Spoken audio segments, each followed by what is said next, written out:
Hello there everyone, welcome to the Snooker Legends 900. We're on to week 3, it's night 2 and so much is on the line. It's all about the mission to become champion this week and of course to grab a place in the grand final on the 23rd of November. So, must-win situation to get to tomorrow night. Very exciting, and I think we're going to have a little bit of tension. Will we see the standard rise? We will see the standard rise because 4 of the players have had a practice yesterday, so they're going to play better for sure. But still masses of pressure. If you lose tonight, first match, you go home. Simple as that. And of course, Neil, it is the case of, 4 losers last night coming into play, 4 new players that only get one chance. Yeah, and it's unfortunate for some of the players tonight. We'll get that one chance, and 2 of them play each other. Someone's going to go home with one opportunity. Others are going to get through, and tomorrow's when it really hots up. But tonight is a sort of a way to get to see who's in tomorrow. So that's going to be very interesting as ever. A few nerves floating around. I think that will be the all of the night. But we love nerves. It means we get great finishes. I reckon so, Fosie. And how nervous are you each night coming in these shirts? Well, more nervous now you've brought it up because you know I don't like this shirt. This is the weakest one I got, but it's different. It's different. Out of 10, Neil, what would you give it? No, I like it. I think it's a nice shirt. How would you describe it even? I couldn't possibly describe it, but I'll give it a 7 out of 10. We've got Billy Castle joining our commentary team tonight. I think he said it was like something you put in an ice cream.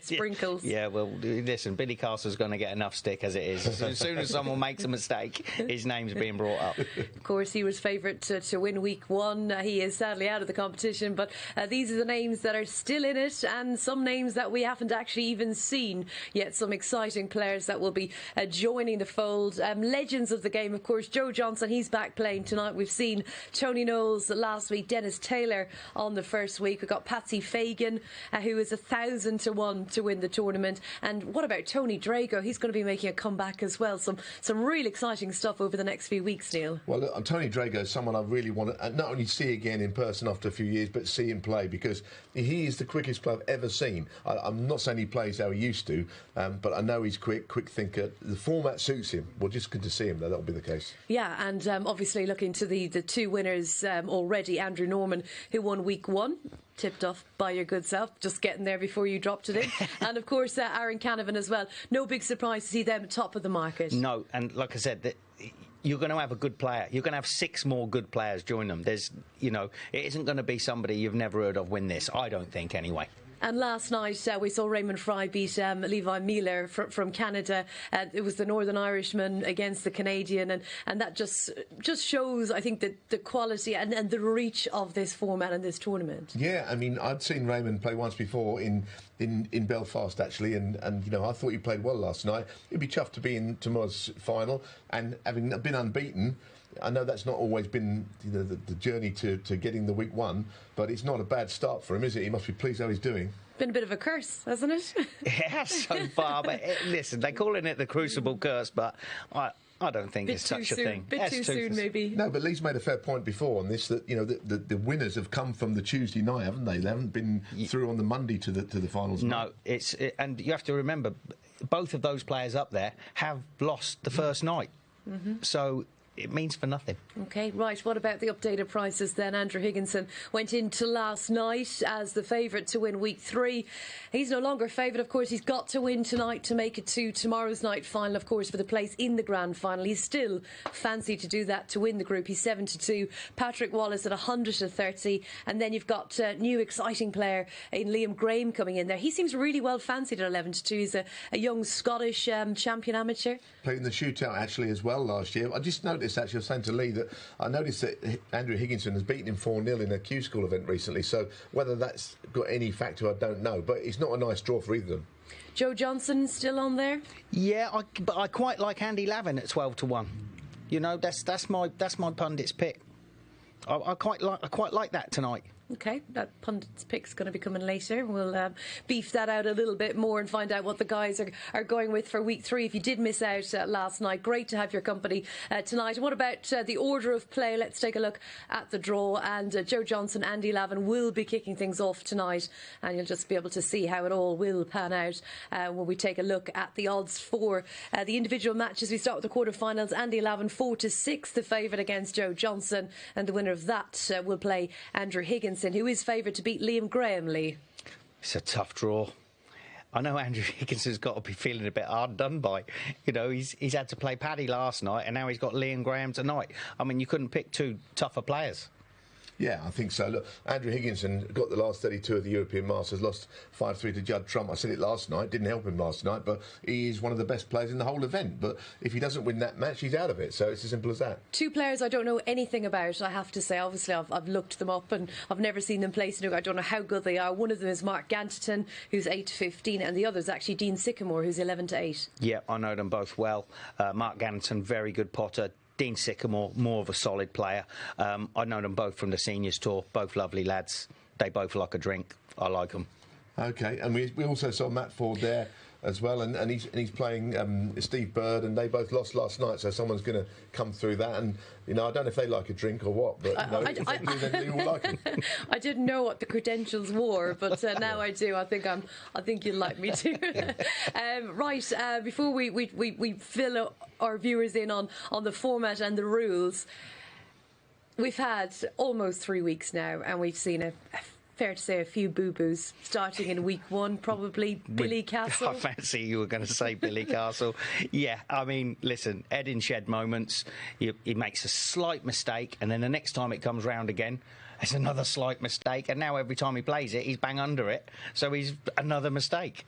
Yeah, I mean, listen, he was favourite to win week one. It didn't quite work out for him, and he made a few mistakes. Ball didn't hit a cushion and all of that. But he's in the room now, and he knows what he's done. But I've enjoyed commentating with him, and I think he's up for the event, so that's good fun. He's with us in the comms. Yeah, absolutely. And, well, it'll be the Billy Castle shot. Listen, if he's going to be famous for that one, it's better to be famous for that than nothing else. But, no, listen, it was a great shame for him not to go through from week one. And then we had Knowlesy, hadn't we? Tony Knowles and Emma Parker. Gosh, that was really fascinating because there were like 3-4 fouls in that match. Yeah, but not only that, her clearance was extra special as well. But, you know, so if you're talking about moments, I mean, her clearance was special. Knowlesy's like potting balls without the referee, not caring what Michaela's doing. You know, he does what he wants, basically, doesn't he? Wherever he is right now, he's probably still talking about that foul he made. 100%. Wherever he is, probably up in bonus in his bar, and someone's the victim in the corner and he's still talking about it. Well, I'm hoping that the great Tony Knowles is over that moment for the Snooker Legends 900. Not sure he will be. Will Joe Johnson be over his big moment last night, just rolling up to the pack? Well, look, he said it will never happen again, that mistake, despite the fact that I didn't think it was going to happen the first time. He made a mistake, and it probably, in a roundabout way, did cost him. But Joe's here again, and I know that he's been practicing all day, and one or two of the guys have said how well he's been playing. So I think it'll be a different proposition tonight. All right, well, it's so many key rules, and of course, this is a format, brand new, exciting format, and we have got so much of it for you on Sporty Stuff TV over the next few weeks. Here's a little reminder. Each week consists of 12 players. 8 will play on Monday, with the top 4 progressing to Wednesday. 4 new players will join the 4 Monday losers in a new 8 on Tuesday. The top 4 progress to Wednesday. And on Wednesday, the final 8 will battle it out to be crowned our weekly champion. The format is repeated over 8 weeks before our weekly champions contest the grand final. Each night will see 7 matches around some new and exciting rules.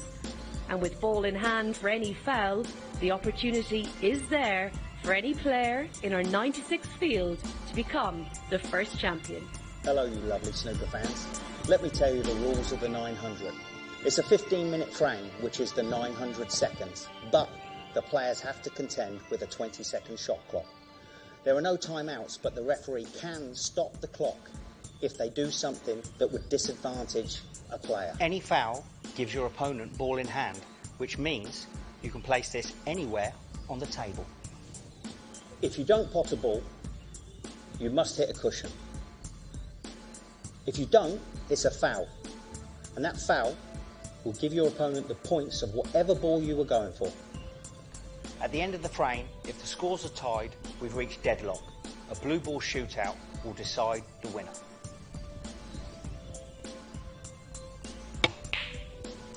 And finally, folks, the break-off shot. The cue ball must hit the top cushion and come past the line of the pink.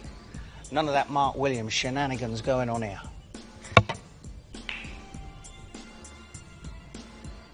So that's it, folks. Don't take too long. Don't miss. Just makes it look so easy every week, doesn't he? Right, it is very different, but I was expecting, turning up to the 900, that it would be like speed snooker, you know, fast and furious. There is a time clock, obviously restricted to the 20 seconds, but ultimately, do you think that players have been inconvenienced by the time restrictions? Are they able to play more their natural game, do you think? I don't think so. I mean, not really. 20 seconds, you should be able to play a shot in that time. Obviously, when it comes to the shootout, the other event, we see it gets down to 10 seconds. Now, all of a sudden, you're running around like a headless chicken a bit. But it's not really like that. I don't know what you think, whether people have been inconvenienced that much. No, it's obviously more difficult when you come to getting out of a snooker or you know, you've got the bunch there's a couple of reds out and you need to lay in one side or the other. You haven't got enough time. But then Gary last night, 4 minutes left, he's 40-odd behind in the end, but he's got 6 reds on the cushion. So he's got more chance of, if there's no time limit on the frame, he's got a chance of getting back into the match. But with 6 reds on the cushion, he had no chance. OK, well, he is still in with a chance, of course. He'll be back with us tomorrow night for a place in the grand final. They'll be battling out, but of course 4 players tonight will be doing battle to make it to tomorrow. Pundits' picks, who's under pressure with what we've seen after the first night? I don't feel any pressure. Well, he's got someone safely through to the final night. So pressure's for tyres. You know, I mean, Andrew Higginson, I felt I had no choice but to go to, but, you know, Pat Wallace beat him. So he's through. Higginson with another chance, but he's got a tough game. Gary Filtness, I've heard all kinds of stories as to why he mightn't be playing so well tomorrow night. You know, he's been struggling a bit. But anyway, I know that I've known him of old, and he's got the knowledge to get me through. But, you know, I'm interested in, you know, Pat Wallace. You're safely through with him. Mr. Lavin, you like? Yeah, I mean, listen, he's got a tough match with Joe Johnson tonight, but I like to pick an outsider from the second group. You know, they've only got one chance, and you know, I think he's a good, solid player. But he's got it all to do. OK, right, so we'll be seeing who will have the bragging rights, if any, tomorrow night. Yeah, no, it's going to be interesting. If Andy Lavin wins, he'll be in the box seat, won't he, for tomorrow night? So that's, you know, that's what we're looking for. We sure are. And of course, 2 players already through. Andrew Norman won week 1, Aaron Canavan won week 2. But tonight it is all to do battle tomorrow night. So I think we're ready. Just about. After the break, we'll get the snooker underway. And just to say, our first match, and I've got some odds for you as well. Andy Lavin 4-5 against the 1986 world champion, 11-10, Joe Johnson. We'll see you in a couple of minutes' time.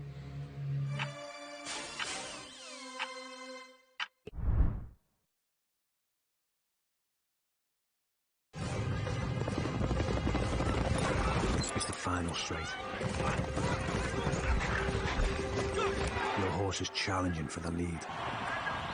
Victory is so close you can taste it. This magnificent animal giving everything for his jockey. And in the last strides, your horse is beaten. Fortunately, with Coral, you'll get a free bet up to £10 if your horse finishes within a length of the winner. Available every day of the season. Coral. Family life. It's made of ups and downs, and those little moments. But should the unthinkable happen to you?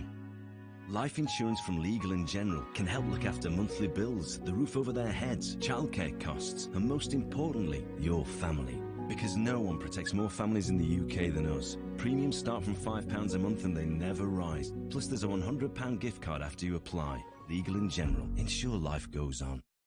The stunning snow leopard is ruthlessly hunted by poachers. We urgently need you to help protect her by adopting a snow leopard with WWF.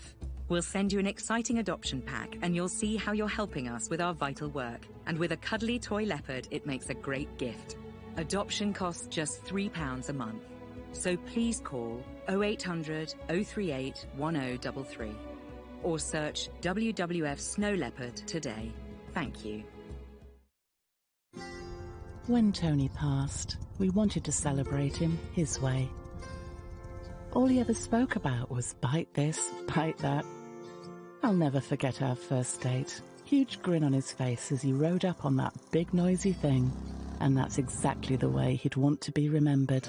At Co-op, we know everyone is different. That's why we offer funeral plans to funeral services that are personal, every step of the way. Co-op, it's what we do.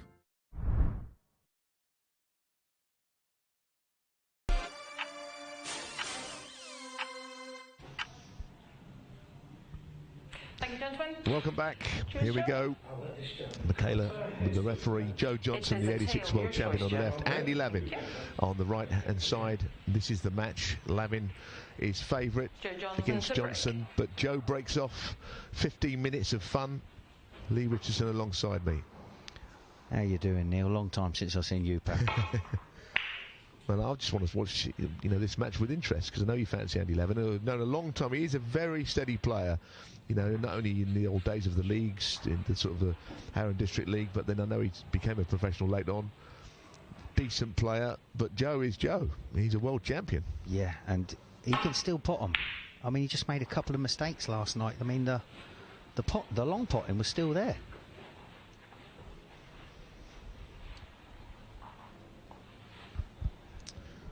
Yeah, I mean, Joe, he Don't might be roll better into the back of the pack here, whatever he does. Please don't do that again, Joe. Please, no. I think he's learned his lesson. No, he's been putting some practice in today. Well, he's got the roll worked out now, hasn't he? That was some shot. That's a great opener. I mean, there isn't another red that goes though, so I don't know what he's going to play here. Maybe the long blue, take some points. Oh, he's forgot how tall he is.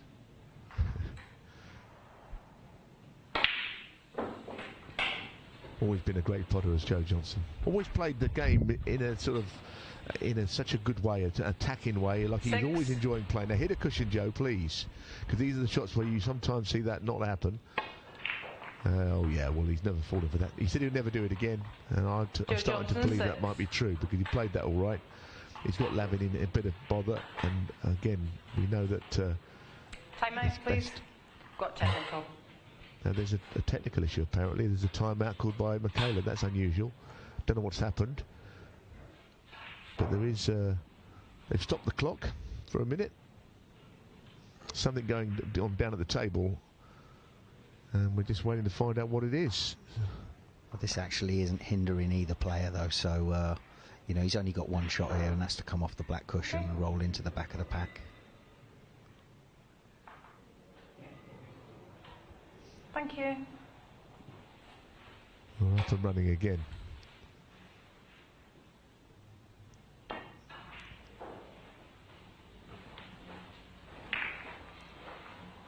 So just to repeat, something has to touch a cushion. Touching ball. Or a ball potted, you can roll one in, and that's all right. Joe's got a touching ball here.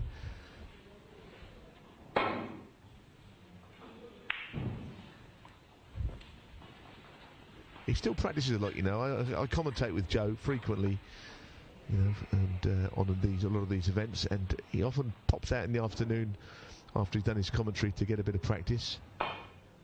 So he still loves the game, which is nice, isn't it? Yeah, I think if you're a snooker player and you've played a lot of years, I think you just love the game, don't you, Neil? Yeah, no, I mean Joe definitely does. He's got a couple of pals in and around London who he goes and has a game of snooker with still. And he's a guy that's been there at the top, so it's nice to see. I mean, when you're not working, you still watch the game, don't you? I still watch the game. I don't play it very much. Yeah, I always watch the game, but I'm happy not to play it anymore. But Joe is someone that likes to participate in the game still. This format is fairly new to him.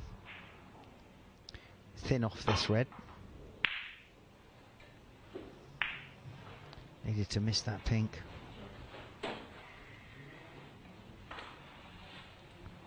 So, do you think he's going to get the rest out and go for this?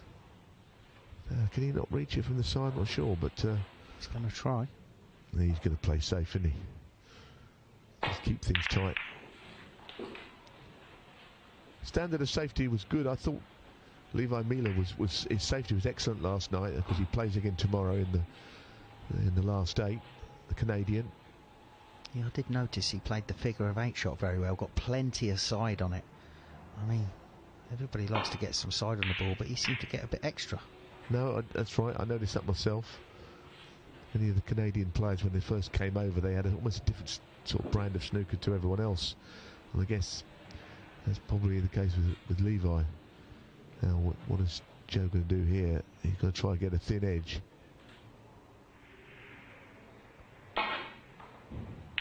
And he's done it again. It's always a worry, isn't it, that you could go off into a corner bag and then ball in hand is very much against you. Yeah, but no, he didn't do it. He's played that shot very well, Neil, from where he was, because you don't want to hit it thick, but you don't want to miss it altogether. You know, in a normal game of snooker, you miss it altogether. You know, it's a foul and a miss. The cue ball goes back. You get another go at it. Oh, he's had a result there. Cool. Yep. So now Joe, again, without anything really that easy, he might play the waiting game. Might have a little dart at this one, though, with a view to getting the cue ball back.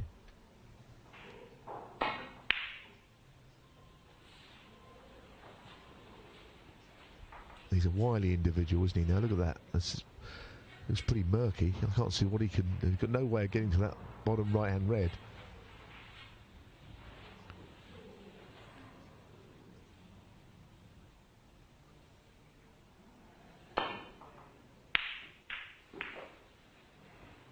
So he needs a colour to hide behind here.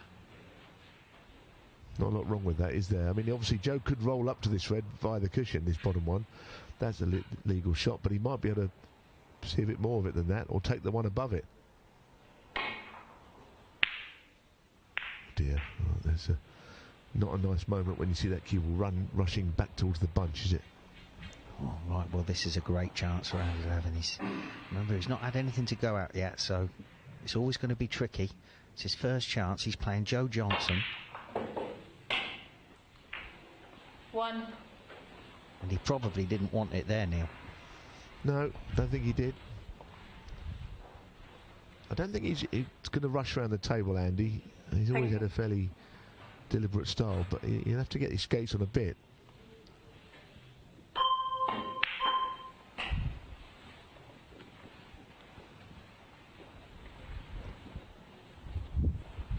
Fairly cagey old start, this one, isn't it? We've been playing, well, a while now, 6 minutes odd, and there's not too much on the board.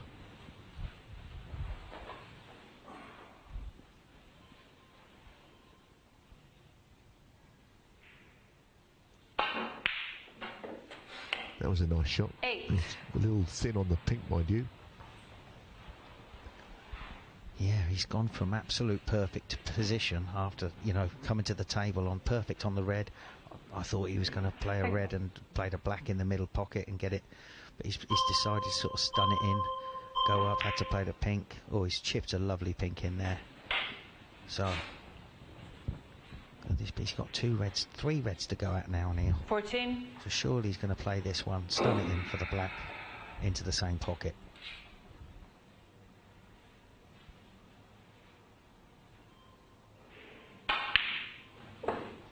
Nicely played, 15. wasn't it? Yes, he looks all right. I mean, he's not being rushed by the 20 seconds, but he's also taking as much time as he needs on these shots, you know. You look at his routine. Yep.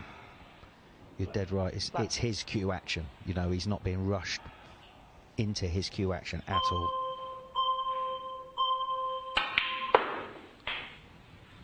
These are all good, solid pots. They're all going in the middle of the pocket, Neil. Yeah, there's nothing wrong with what I'm seeing here. He waited for his chance and now 22. he's taking it. You know, taking his time. This is what I'm telling people at the table. You know, take your time when you're at the table and the balls are in open play. 23.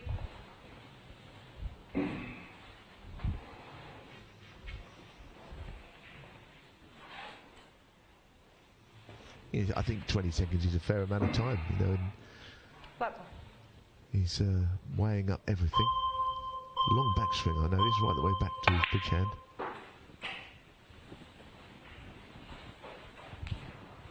I'm quite sure what he played, and he might have overscrewed there. So, does he fancy the long one? Well, look at what he's doing here. He's running away with his, taking his 30 and running. I don't blame him. No. You know, it's nothing in the rules says you have to go for one. You've got him as your sort of one of your fancies for the week, haven't you? And I can see why you've gone with that now, because he looks very composed. Yeah, it's not all about speed, you know. It's about composure. I mean, look at last night. There was a few rattled players out there last night.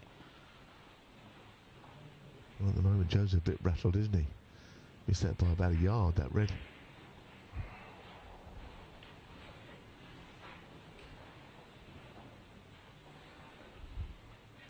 So I thought he's got a thin snick on that red there next near the green, but he fancies the long straight one.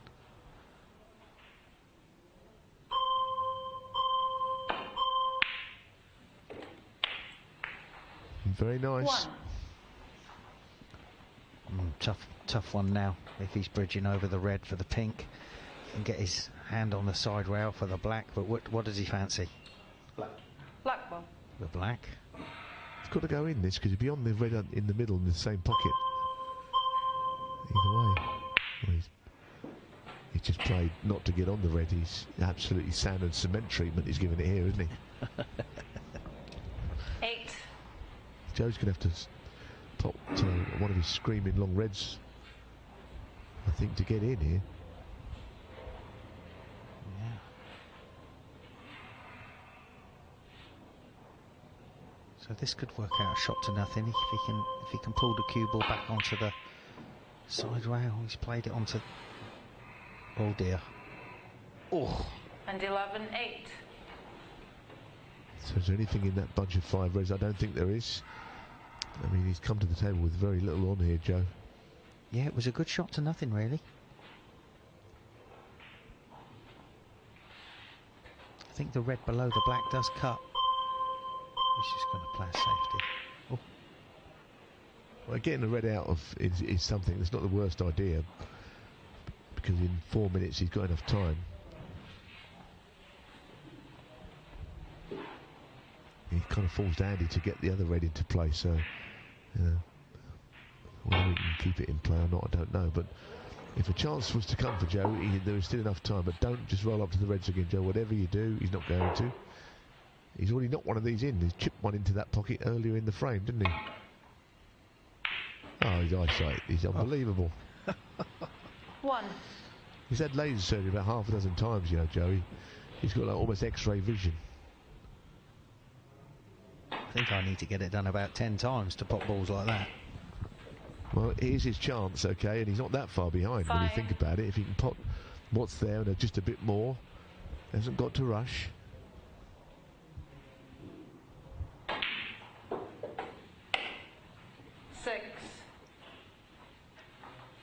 Just gone a little too far, annoyingly there. It's not unmissable, this. Well done. Is he on the red? It's getting interesting. This is a good counter-attack from Joe. And I don't know if the red at the top of the 5 also goes here, Lee. That would be handy to get on it. Oh, he's missed that one. He's jumped up off that like you won't believe. Joe Johnson, 11. He was literally walking around the table before he'd hit the cue ball there for that one. Yeah, he jumped up all right. He really did. Shame that, because he's going all right.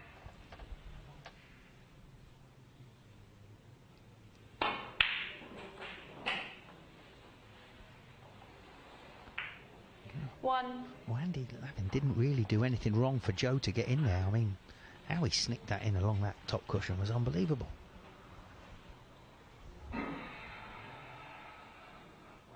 Rambo.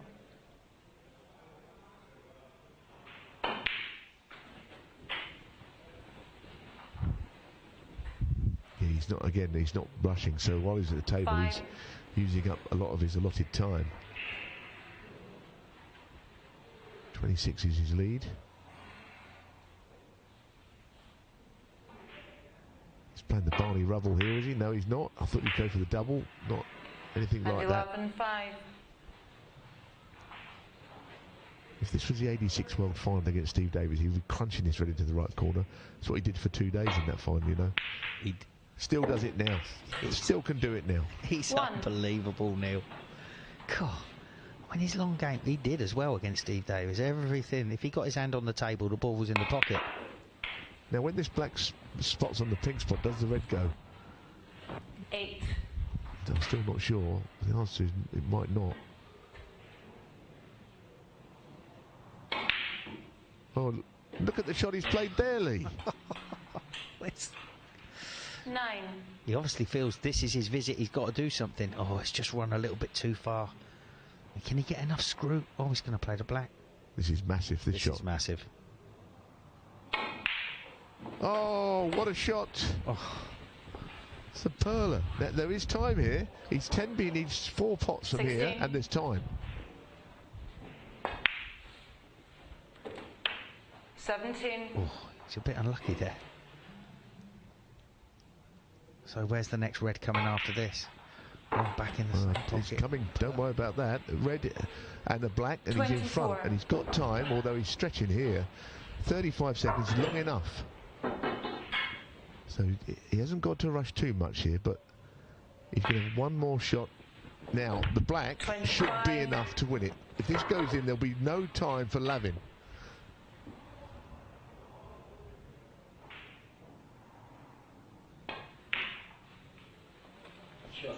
Well, what about that? Unbelievable. My hands are sweating now. This is incredible. Joe Johnson has played brilliantly here, and Andy Lavin has, I don't think he's missed a ball, and he's lost. What about that? That was incredible. Joe Johnson, with a vicious counter-attack, has come and won on the line to beat Andy Lavin. Joe Johnson, the former world champion, is through.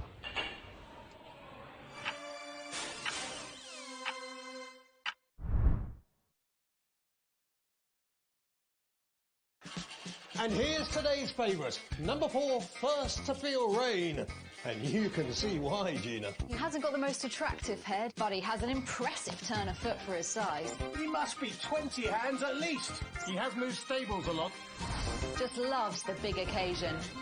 Feature at stud, Gina? Not sure, Matt. Unlikely to be wanted for breeding. Worthy favourite, Matt? Definitely the favourite, Gina. Don't feel like a punter, feel like a favourite with great offers on the Paddy Power app. Children affected by the conflict in Ukraine urgently need our help. Conflict is putting millions of children and their families in immediate danger. You've seen the awful scenes on the news. Families are desperately seeking shelter and safety. UNICEF is delivering essential supplies to protect children in Ukraine. Search UNICEF Ukraine online or text PROTECT to 85525 to find out how you can help. UNICEF is working around the clock to keep children safe. We will keep doing that for as long as they need us, but we need your help to ramp up our effort. £27 could help us provide an emergency shelter for one family, helping to protect children and keep them safe from the cold. Search UNICEF Ukraine online or text PROTECT to 85525. Help us show families affected by this terrible conflict that they are not alone. With PlusNet Superfast Fibre, you get great value, reliable broadband for just $21.99 a month for 18 months. And with full fibre now available, you could scroll, stream or shop even faster. All with our award-winning customer service squeezed in. Offer ends 5th of October. Search PlusNet Fibre now.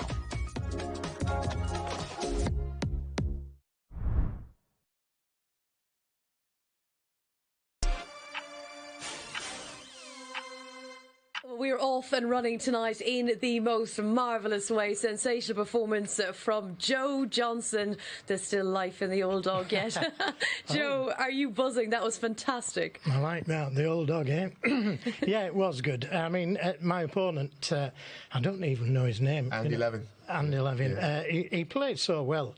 You know, I mean, I don't think he missed a ball, actually. He didn't miss a ball he went for, Andy. Yeah. He played a very astute game, fifth for about 14 and a half minutes. Yeah, but you come with an amazing run. I mean, what you did there, the long red you potted, you had a cross double, yeah, they all went in the middle. You know what they say, Neil? Never leave a mug a double. They do say that. Yeah, but he's not a mug. You are no mug, Joe. And what I thought was good as well is that, you're running a bit low on time, but you didn't rush anything. You didn't have to tried not to. I tried not to, but I felt like I was rushing. Yeah.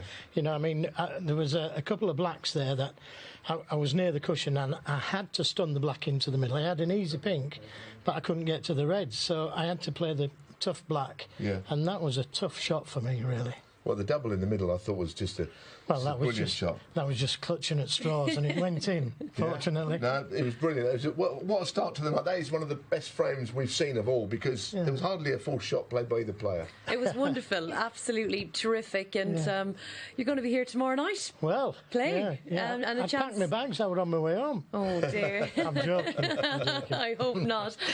But no, and I heard actually that you were knocking everything down in practice before. Well, I needed an hour's practice, and I got around about an hour's practice on the table. Did you feel maybe last night you were a little bit underprepared before your match? No, not at all, because, I'd had practice during the day before I set off, so I played okay yesterday. It was just that my opponent, I've forgotten again who it was, but he played exceptionally well. He played a very tough blue, his last shot, and that was the ball that knocked me out. Yeah, Raymond Fry, I think. Raymond Fry. Yeah. He doesn't know who Not they Stephen, are, Joe. no. Bring the next one on, Joe. So I don't care who he is, what his name is. I don't care who you are. I'm taking you down. But yeah, that was great. And Joe Johnson's into the semi-final, so we'll see you obviously again tonight. And up next is Andrew Higginson, who is favourite 8-11 to beat Liam Graham. Of course, Liam, his first match for week 3 from Scotland, so high hopes for him. And of course, Andrew Higginson, who's really well fancied. So will we see another shock? Will we see more drama or more excellence? Let's find out. Let's join Lee Richardson in commentary. Thank you, Rachel. And I'm joined with by Billy Castle. I'm still getting over the last match, Billy. Your choice. Wow, Lee, that was absolutely incredible. I mean, by both players, by the way. I know Joe's done an incredible play, but Andy Lavin done nothing wrong at all in that match. Yeah, I mean, Joe's dug in 215 from corner to corner, 215-foot chips. Chips is all I can see. I mean, and then just blacks into the middle for fun. Oh no, and middle pockets are not easy, especially on this table, and he's knocked them in like they're over the bag. Yeah, just not a mistake from either player there, and this is supposed to be the tough one to pick, this one. Yeah, well, when the draw came out last night, Lee, I was very looking forward to this. And this Liam Graham is a very, very talented youngster from Scotland. How do you like that for a first shot? I was confident in it.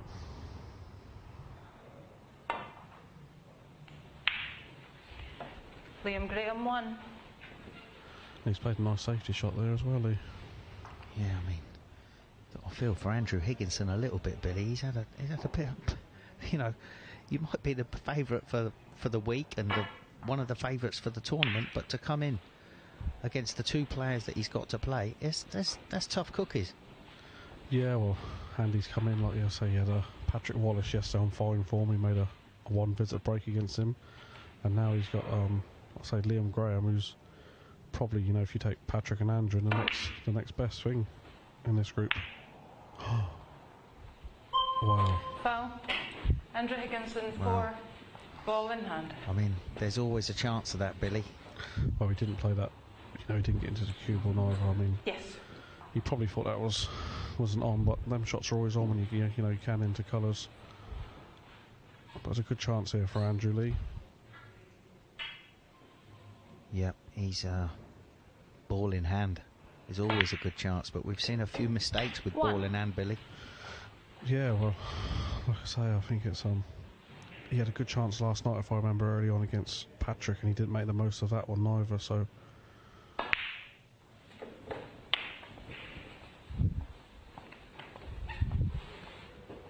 But he will be aware tonight that this is a win or lose. If he loses tonight, he'll be going home. 9. Overhit that a fraction. Yeah, I think he could screw back for the red into the middle. Is he playing the top shot for the red in the other middle? Yeah, just one below the pinker. Wow, he's not got into that. Looks like a long shot, unless that red goes... 16? Yeah, I thought he might play the screw back shot there, just simple one off the cushion, red into the middle. Oh, he's played for the one right at the bottom of the pack here, Lee. He's caught us out, that one, Billy. Oh, he's caught the other red first. Oh, he's caught the other red first and it's still gone in. No, that didn't look like it went at all from there, did it? So I've got to put that down as a fluke, Billy. I'm having that as a fluke. Wow, this is a great chance now. But catching that other red 24. first has opened the pack a little bit as well. No, he's not got to do a lot here with the cue ball 25. lead to accumulate 50 or 60 points.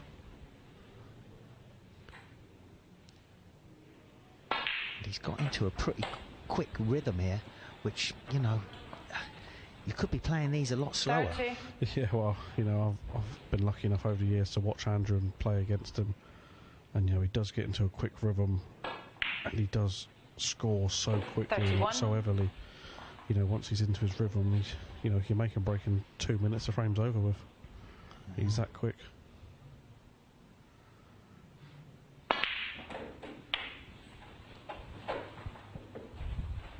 Beautiful shot. That's a lovely shot. 38.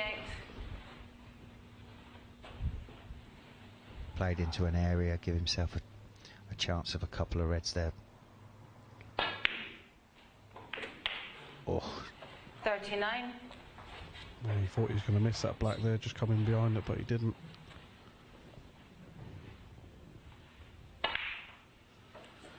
He'd be a little bit disappointed Andrew with that, I Higginson, think, Lee. 39. Yeah, but like I said, he was very quick there. He could have made the same break there and been a bit slower. You know, still 10 minutes, so that 10 minutes is nothing to Liam.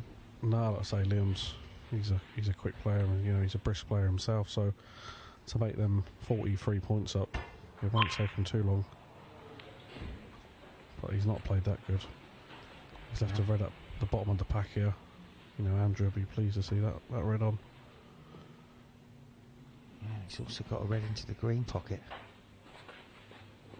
He's got to do nothing with the cue ball here. He's got black ball there, blue ball. Or does he play safe? Oh, he's played a safety shot. Yeah.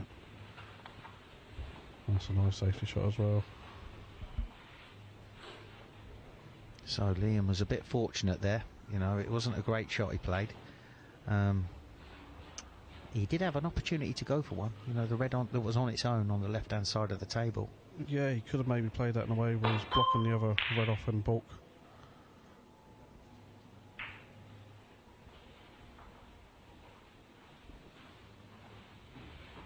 Yeah, he's been a little bit fortunate here as well.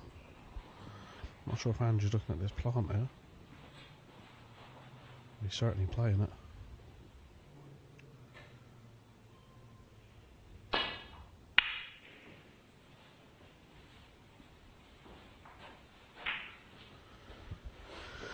Oh, I think Leon be going for this thin cut on this red here, Lee. Yeah, well, he's got to get in, you know, the next person that gets in. He's got to be careful. If he hits this thick, he's going to collide into the red to the left. Oh, he didn't play it. I'm very surprised he didn't play that shot there. You know, he's bringing the white back to bulk as well with that thin shot. For me, he had to take that on. Does he just drop the red in here? Oh. Oh. 1. God dear me. Football. His heart would have been in his mouth there for a second. Yeah. Okay, behind the yellow, he's tried to get that in there. Andrew Higginson, 1. Still plenty of time for Liam to get into this frame if he can get in.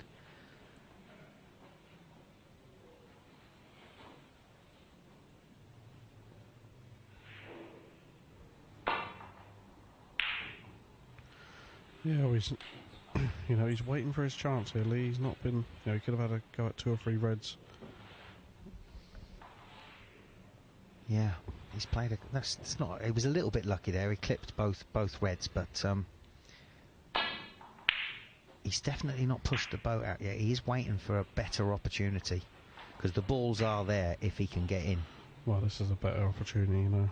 He's got a shot to nothing here. He could stun this around the back of the 2 reds.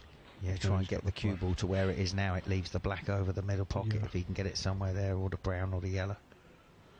He'll have options if he can knock this one in.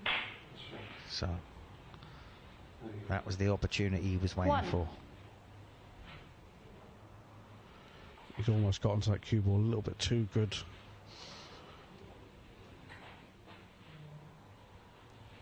Yeah, if he's looking at his black, it's a thin cut here. He's playing the brown now.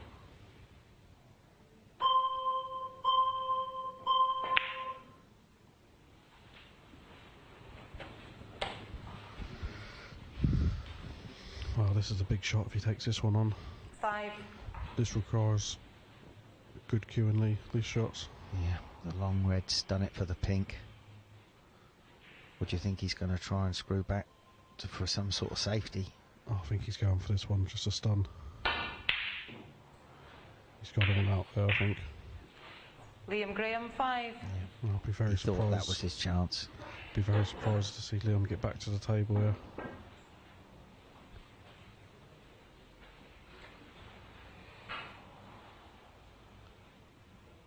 Such a tough draw for him though, you know, you come here tonight against Andrew, who has had a game on this table. You know, the format is brutal, Lee. Yes, you know it, Billy. But, you know, Andrew's played a solid frame here.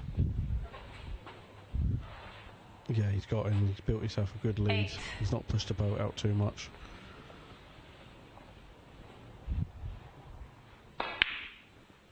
And just like that shot there was another example of just playing clever. He's not giving him anything. You know, there's still over 5 minutes left. 46 in it.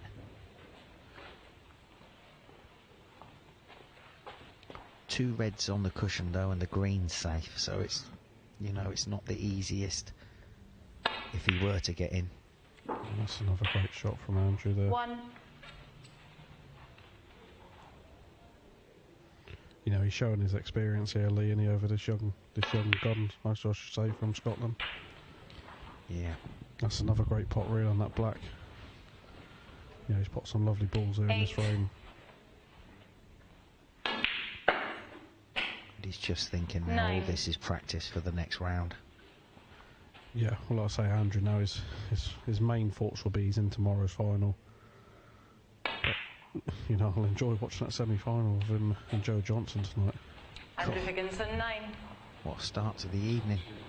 Frame conceded. Frame Andrew Higginson. Yeah. Well done. Thank you. Unlucky. Wow. Thank you. So, folks, that's 2 matches done. Hang and on that is now. Andrew Higginson through to the next round. We'll get him in the studio next.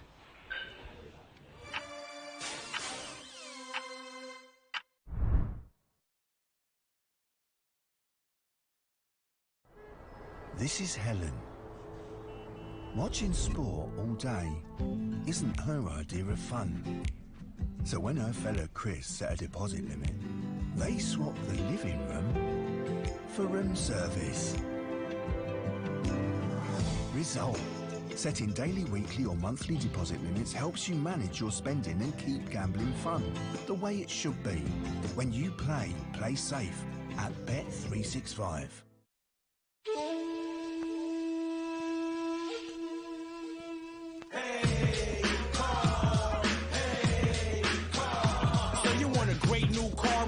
Choose online, we'll deliver it for free so you can save your time. Every car includes a warranty, that's just what we do. And we guarantee you'll love it, we'll give your money back to you.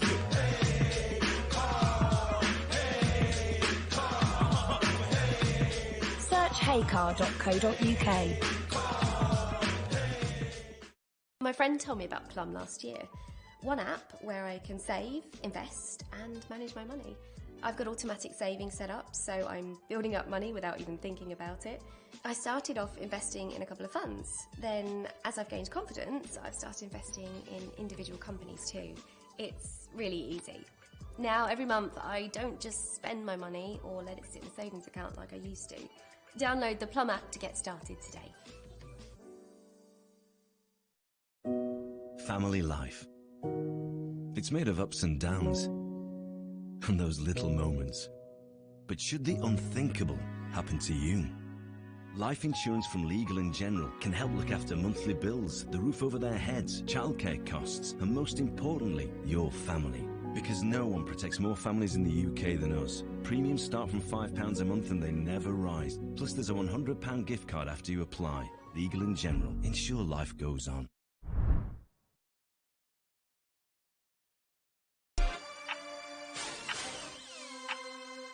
Well, what a cracking start we've seen tonight with Joe Johnson winning the first match, and now Andrew Higginson, who's kindly joined us in the studio. Well done, a solid frame there. You must be very pleased to win that one, because you knew if you didn't get it tonight, that was it, then all it's another over. long journey home again, yeah. But I was really, lucky twice, to be honest with you. Liam knocked the yeller in, give me ball in hand, so I made a few points. But then I've played a red into the middle, and I've hit 2 reds at the same time, and it was lucky to go in, but I'll take it, yeah. Well, you definitely take it. You got to take it. I think Lee in commentary was saying, yeah, that's going down as a bit of a fluke. Yeah. Well, he was right, because he actually said that not only did you get the wrong red, in hitting the wrong red, you broke the pack up. Broke a couple open, yeah, so it was, yeah. I'll take them all day. Yeah. Andrew, you've been a constant on the tour for so many years. What's it like playing in an event like this, and what's life been like? You know, it's big changes in your life. Yeah, it's been strange, to be honest. I was on the tour for the best part of 20 years, and I've had a couple of things going on off the table the last few years, and yeah, it sort of took its toll, and I fell off, but I've only myself to blame. But I'm just grateful for Jason and the team to be able to have tournaments like this.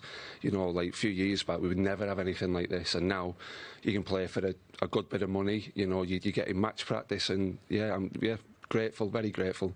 But you're still playing on the tour in some tournaments, like the European Masters. Got through to play Judd in the last 32, so you kind of got some of these events, but not all of them, I'm guessing. Yeah, well, this is the thing. I think I finished like 12 or 13 on the Q Tour list, which got me in a couple of events at the start, mainly because a lot of the top players were out for a few, you know, having longer holidays, say.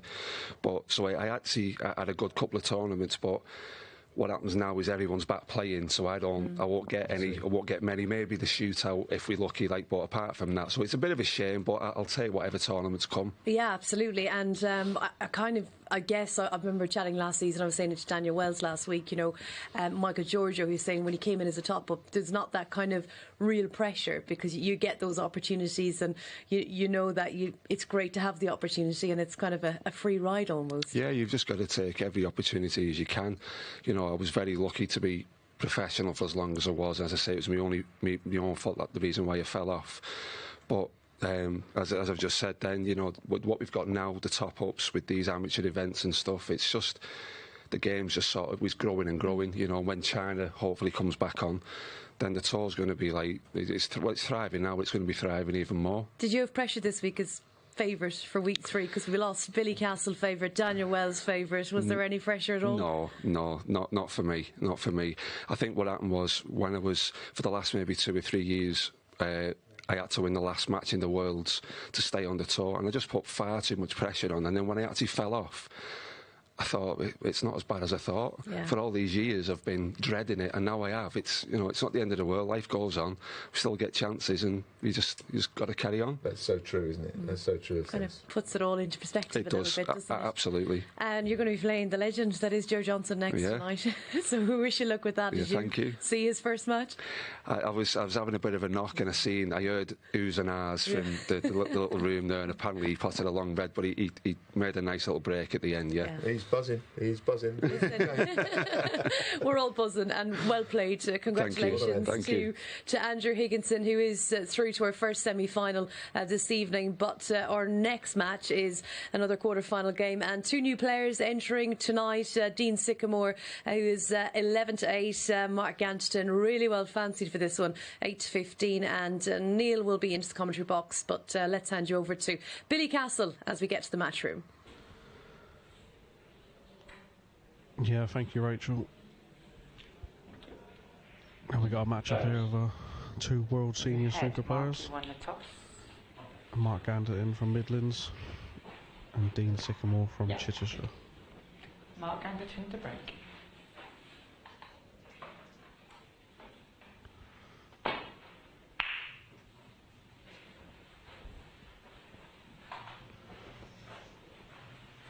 And I'm delighted to be joined by Neil Folds. Thanks, Billy. Yeah, and be interesting this one. These 2 who didn't get a chance last night. There might be a bit of nerves around Billy, I guess. Yeah, I should imagine. Like I say, it's their first game in the 900, and I reckon this will be a little cagey affair, I think, Neil. you know, one frame, they've got to get used to the table, the setup, and then they've obviously got to keep the rules in their head, so...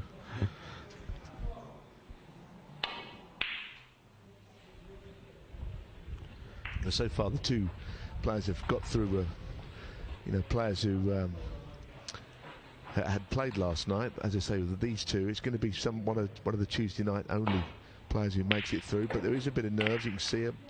Mark Ganderton, I've seen some of his stuff on Facebook. He's absolutely buzzing to be involved. That's a nice shot.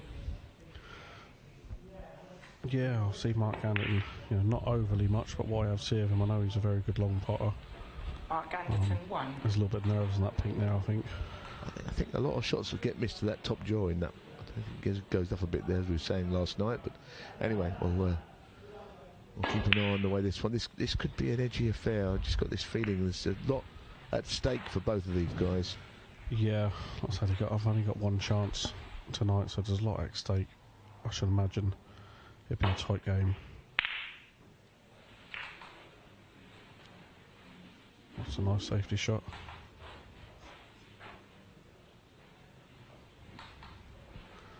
Yeah, worked out well.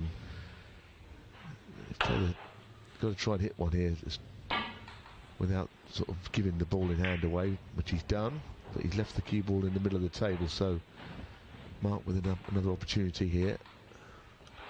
Yeah, he's got to try and negotiate a path back to blue or pink here, which I think he's got a natural angle on and off the cushion. Oh, he's played that nice. 1.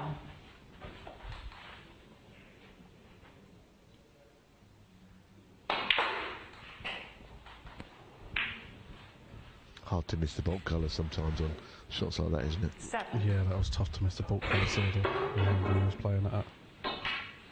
But unfortunately he went too far for the blue there, that last shot.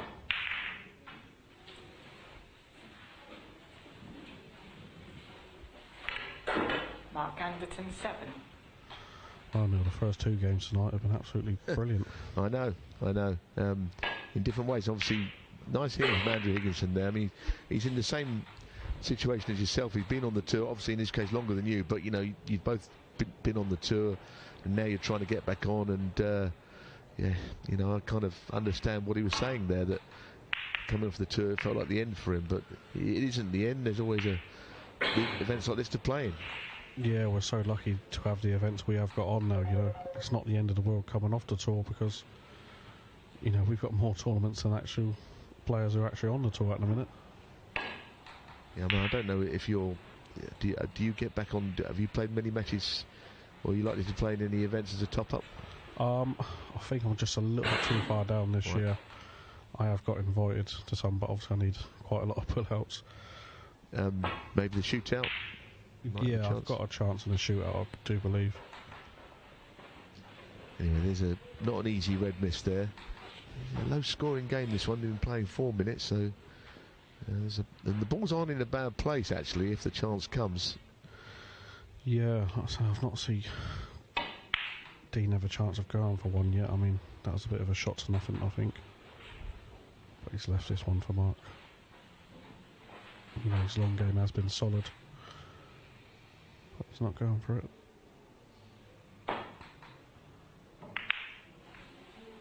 Well, it's on the way back up, and just keeping a bit of distance. Now, here is probably in Sycamore's best chance that he's had. It's got to go in, though, isn't it? Yeah, he's played a nice shot there. 1.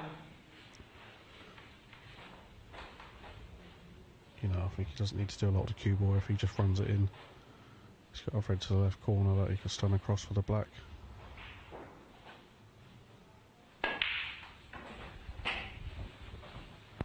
The other good thing I like about this event, these two, they wouldn't have been seeded players, but it's an open draw. We drew them out last night. We'll be drawing out the 8 for tomorrow when we know they are.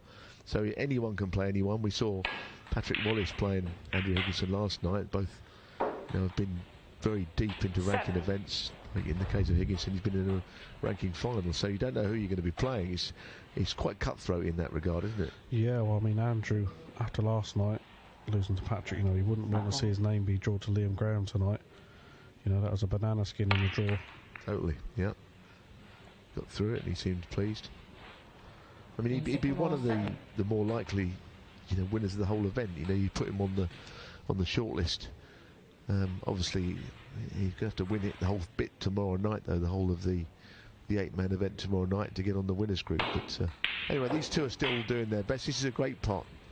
Yeah, that was an absolutely beautiful pot. Like I said, I've not seen too much of Mark, but what I have seen of him, his long game has, you know, has always been very, very good.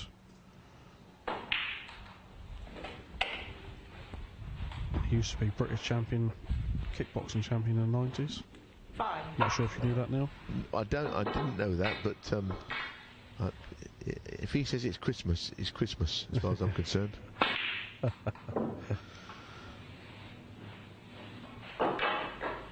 Ganderton 5.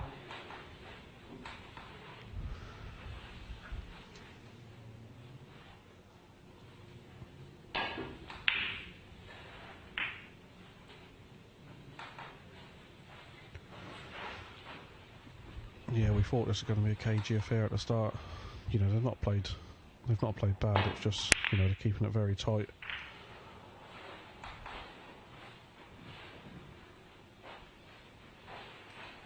Sometimes when you get frames like this, the balls go awkward. I know the black's gone a bit safe, but there's still 6 and 7 reds in the middle of the table if something came about. Yeah, there's like one red block and the other down there, and it's, you know, it's tough to negotiate a break there. That's a nice shot. It is a good shot, isn't it? That's caused a bit of a problem. He's forced, I think, into going for this.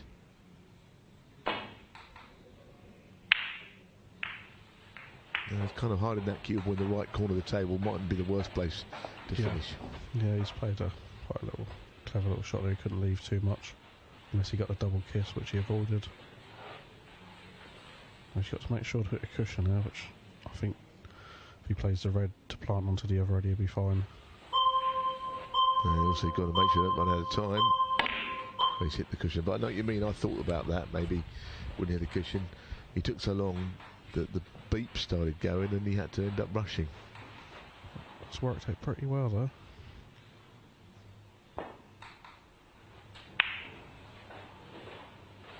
Yeah, again, that's a clever little shot. He's hiding the cube win behind the red.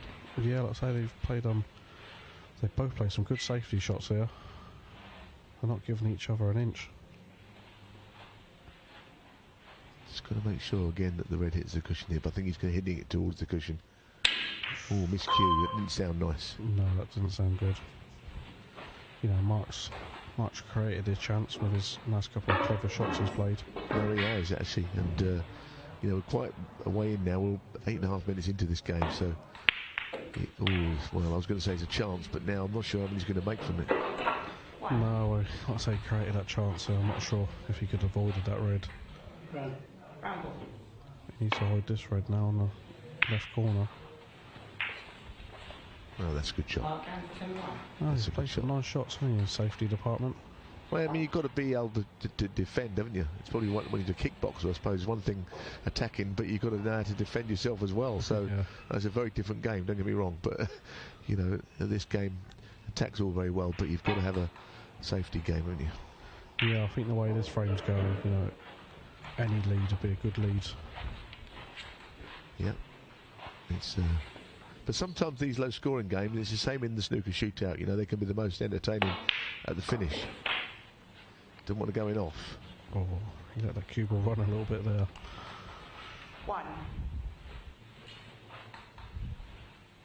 Yeah, well, they're the, you know, snooker shooter. They're the frames that the crowd gets up for. Is the tight, you know, the tight games. Absolutely. Yeah, this is some amazing finishes, and we've seen a few in this already. We had one with Joe Johnson earlier. If anybody's just tuning in, Joe came from miles behind to pop a ball right at the end, the black into the middle pocket to actually get the match one on the line against Andy Lavin. Anyway, this match has been, we're 2/3 of the way through it. Ganderton with an 8-point lead in a very good safety battle they've played. Now this time he's made a mistake. Yeah, so this could be, always good safety undone there if Dean can knock this red in. He's got the pink straight after. He don't need to do a lot of the cue ball here.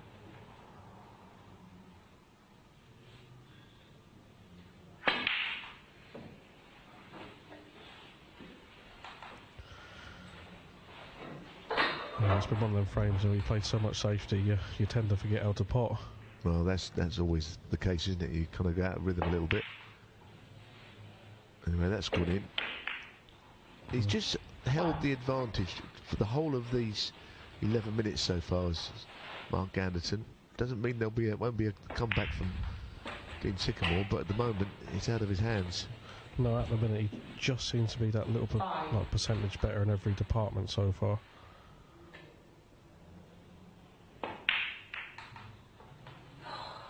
He's missed that one though, so now here is a chance, and the lead is only 13 points, and there's loads of time. Yeah, well, this is, like I say, all this good work could be undone now.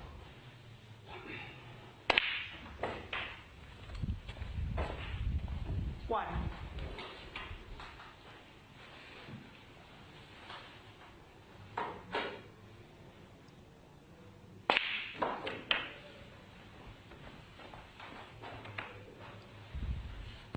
Yeah, he's played that confidently. 7.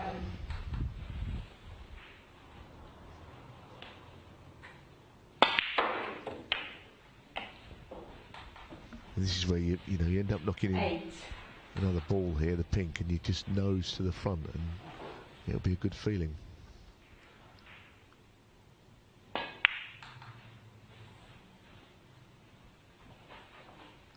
Oh! Sycamore 8. I thought that was him. I expected it to drop.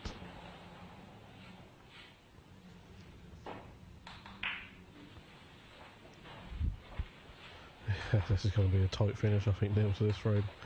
And some. I mean, he could roll the red, up to the red, but as long as the cue ball hits the cushion first, I think he could easily do that. Yeah. Roll onto the cushion onto the red by the black. Yeah, like I say, he'd be leaving touch and ball as well. So I suppose that's not a great option, but it would keep his opponent out for a shot. yeah, that was a tough safety to negotiate them reds. I think he's left this red for Mark. And he's got a pink waiting over the hole, so just concentrate on this pot. Waistcoat fouls are in. Got to be careful here because where that pink is right where he wants to be leaning over the table, so he wouldn't usually need the rest. He looks a bit odd, doesn't it? Yeah, he didn't want to use that rest there, but he fluked it.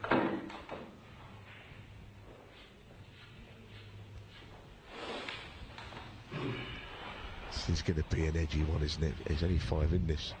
But with the pink over the pocket, it's almost who pots the next ball leaves. It's a narrow one in the middle. Yep, so here is Dean Sycamore's challenge. He's on the table. He could play the blue here, Blue. Got to play the blue, haven't you, surely? Yeah, he could play the blue, roll down for the red. He's got the pink waiting, then he could build a nice little lead. That's the trouble with that. I think you play the blue and you get on behind the red, then you've got the pink next shot. You put the match away. I mean, you may still win, but he's only 2 in front. It's a precariously small lead. Yeah, the way this game's going, this is not an easy pot. He's looking at the time, but there's still plenty of time.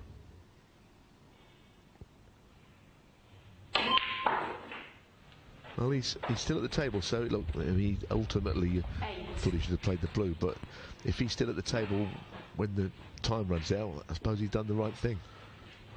Pots his pink, he'd be 9 in front if he runs his 20 seconds down. He's not rushing, is he? I don't blame him.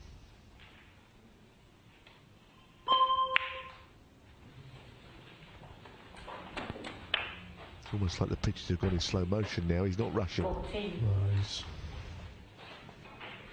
Which is the way that he's trying to win, isn't he? And that's that's the way to do it. He's got himself in front at the time when he needs to be. Yeah, that's the name of the game.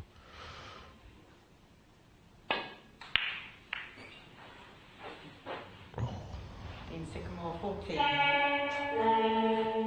Well, I'm afraid the time has run out, and that is the end of the game. And it's a win for Dean Sycamore, an edgy one over Mark Ganderton. Dean Sycamore is the man in the last 4 tonight.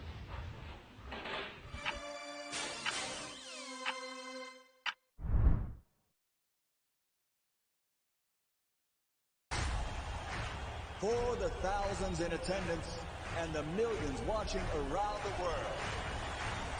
Let's get ready to rumble!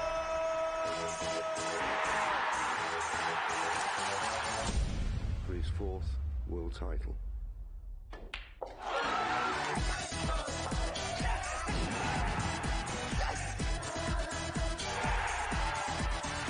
Passionate about sport? Then bet Fred. When you finally move in. When 2 becomes 3. When they've shot up again. When you want the flexibility to shop the brands you love. Say hello to VeryPay. Choose Pay Now, Pay Later, or pay over 3 months and pay no interest. And we'll send you helpful payment reminders every month. VeryPay, nice and flexible for when life is anything but.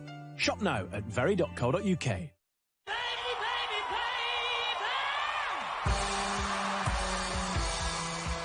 Contraceptive pill is now available for women. That's one small step for man.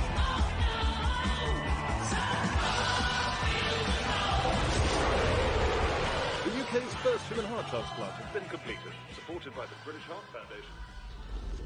We were a noisy generation, but it might be something quiet we do that becomes our greatest legacy. Leave a gift in your will to the British Heart Foundation and fund groundbreaking research that could help save millions of lives. Search BHF Wills.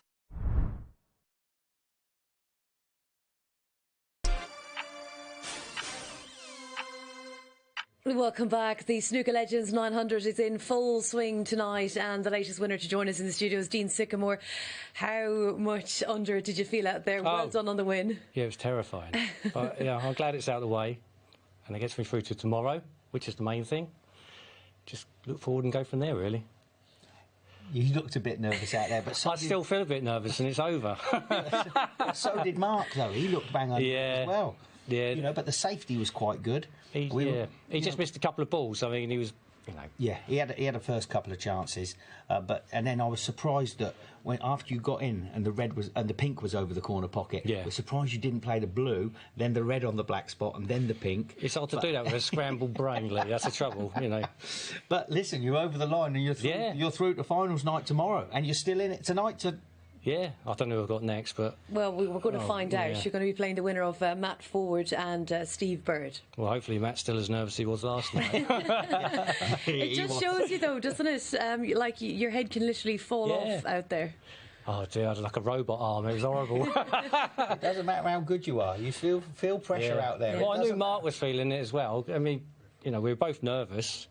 I didn't realise that there was people in there as well. I just watched a couple of solid cameras. Have you played much on TV before? No, that was it. Wow, OK. So, yeah. Well, it's an experience. You've done yourself proud. And I've got to do it again. You have, and we look forward to seeing you again. And Congratulations. You'll be less nervous next time. Well, I don't know about that. Fingers crossed, Dean. Fingers crossed. So Dean Sycamore is through, and who will his opponent be? Well, the odds are saying that it will be Matt Ford. He's 4-6, but he was really nervous last night. He plays Steve Bird 11-10. So we're ready for more snooker. Let's get across to the match room.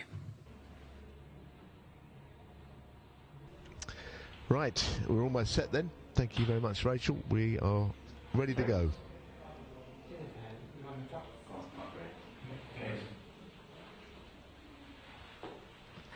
And it's Matt Ford breaking off against his opponent, Steve Bird. And as I say, both of them unsuccessful in their matches yesterday, so one of them will get through this time.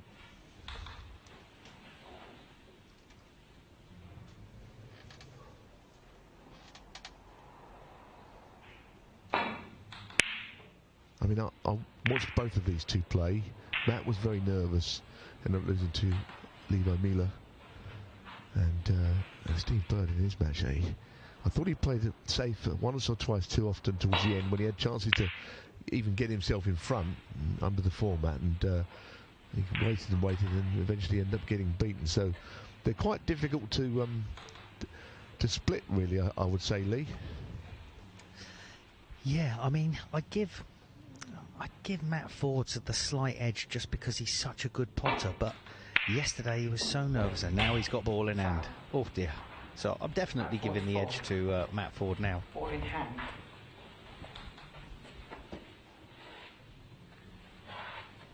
Yeah, I mean, it's a big advantage, and Matt, I know, can play a lot better than last night.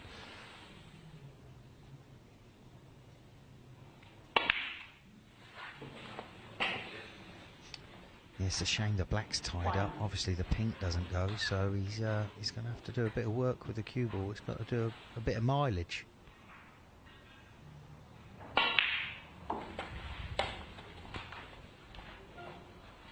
Yeah, as you say, not an easy table, pink and black, where they are. Anyway. I mean, it's a big game, isn't it? Because if you win this, you could go on and win tonight's group of players, but also win this match. You're here again tomorrow anyway for a second crack at it. Tomorrow's the night you want to be playing your best snooker.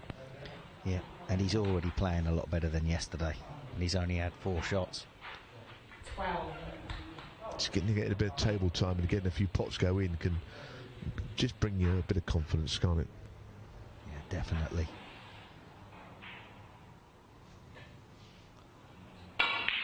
Because I've seen him play on tour for the last, I don't know, 8, 9, 10 years on the seniors tour, and boy, can he pot them.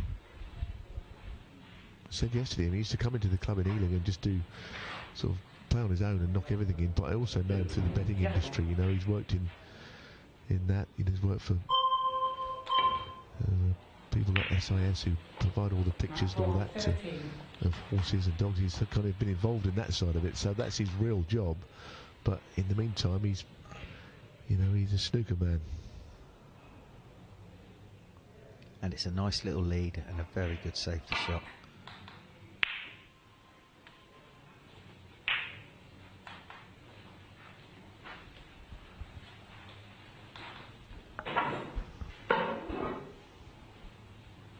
So he actually caught that safety shot all right. He just didn't need to be hitting the blue. Getting him behind the brown would be quite evil, wouldn't it? If he got the shot to do it here. I don't know. It's looking a good line. Yeah, it's nearly a pretty nasty snooker, but I think that's the area he played in anyway. So is that a big pocket, or is I don't think the red's a bit too close, isn't it? For a little bit further left, I think it would be a big pocket. I'm not saying it won't go in. You could double kiss the red near the pocket. It's a problem, isn't it?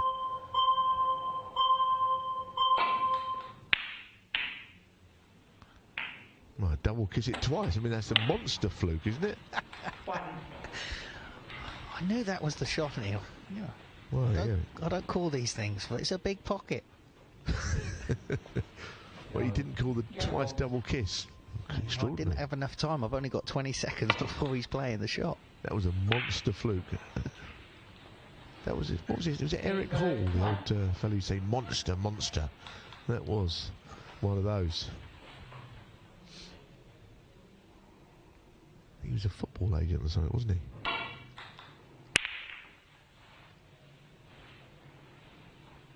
This might be another twitchy affair, this, you know. Yep, it's got it written all over it until the colours get somewhere near their spots, but the black spot's quite crowded. The green's covering the brown.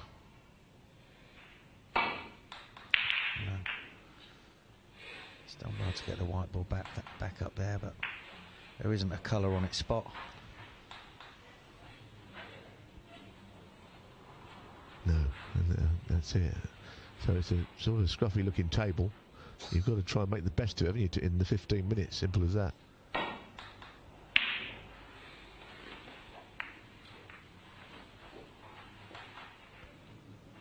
You'd like to think the first person to pot a red is going to pot the yellow. And then it's all about getting somewhere near that pink and black. He's not knocking them, is he? He's struggling a bit. Like you say, you know, he's got a few good safety shots in, but Steve Bird has got to knock something in like that, otherwise he's never going to get beyond whatever Matt Ford gets. So shot to nothing here. Oh, it's a bit of a shock. Just keeping Steve at long range, isn't he? Yeah. And he's got in there as well. So we can only see these two reds to the right cushion. I don't know, you get safe from them, to be honest. No. Well, that's the problem, isn't it? It's hard to get the cue ball down all the way on that shot.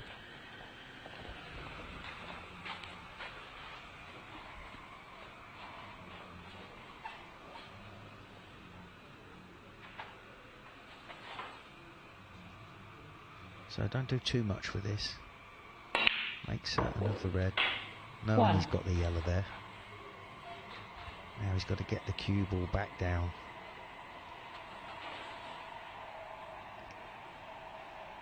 Not easy to do, is it, sometimes? Done all right, though. Yeah, good effort. 3.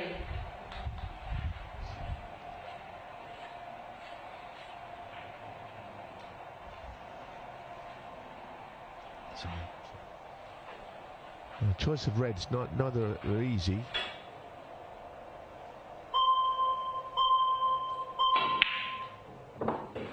Yeah, nice shot. He doesn't want to go in off up here or knock anything in.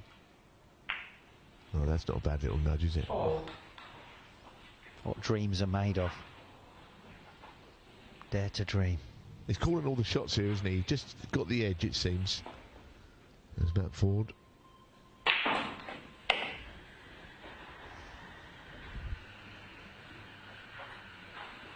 Good positional shot. Looks that way, doesn't it? I'm guessing that top red of the 3 goes. Must be tight though. Had a long look at it.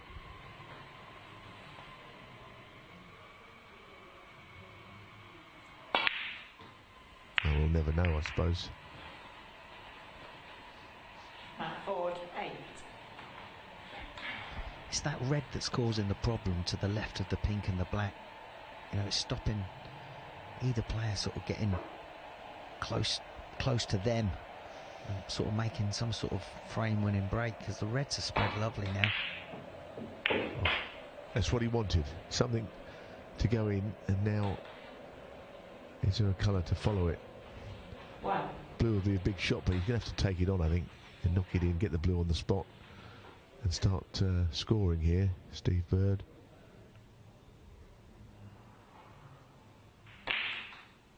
Oh dear. Not happening. Steve Bird, 1. Yeah, luckily he's played a bit of a shocker of a positional shot. So this isn't guaranteed. Nice shot. Again, can't really roll up. Got to hit a cushion. Probably try and knock this in the middle, I suppose. There's always a tendency to get defensive, but there's still a lot of time left.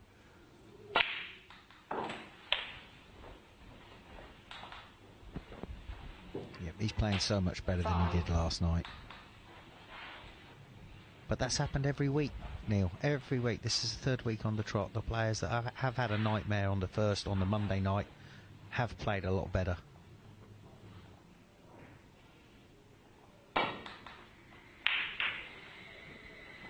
Still not over though, is it? I mean, Steve Bird has got his chances, but this is a very difficult half chance at best. But there's still up 5 minutes odd left.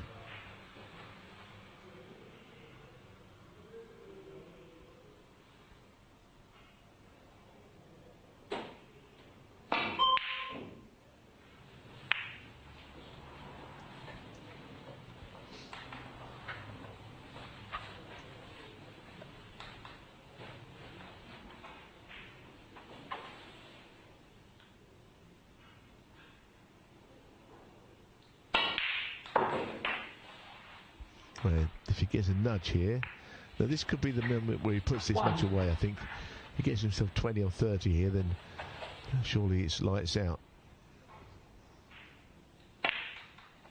Yep, I think this is the nail in the coffin.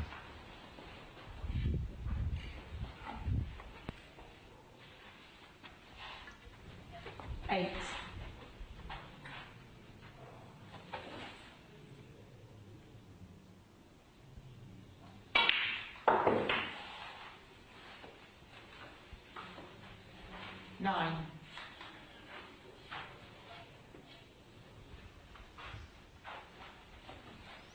I suppose if this goes wrong, there's an outside chance. But it's gone in, and I think we're not quite at the point of no return, but we're not a million miles away from it. 15. 43 the lead, handy lead.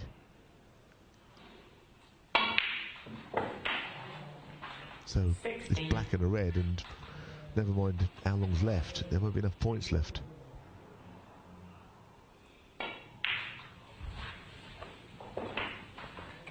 Yeah, this is what was lacking in his game last night against Levi Meiller. He just didn't 23. really get going.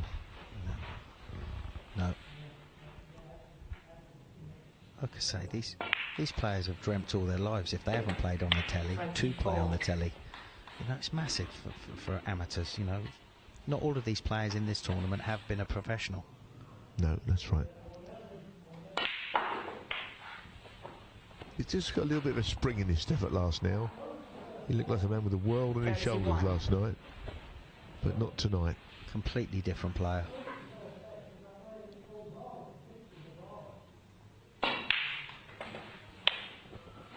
I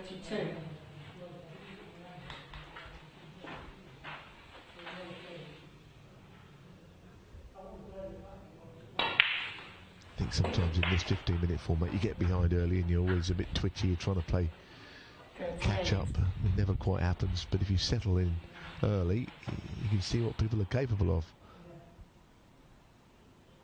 And another great shot. 39. Don't know if the blue goes or not. If it does, he can keep this break alive here.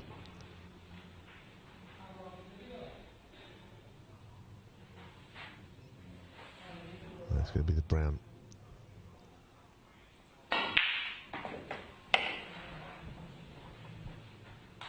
Another great shot. Look at that for a positional shot. Yeah, very nice. He's just so happy now. He's through to tomorrow night.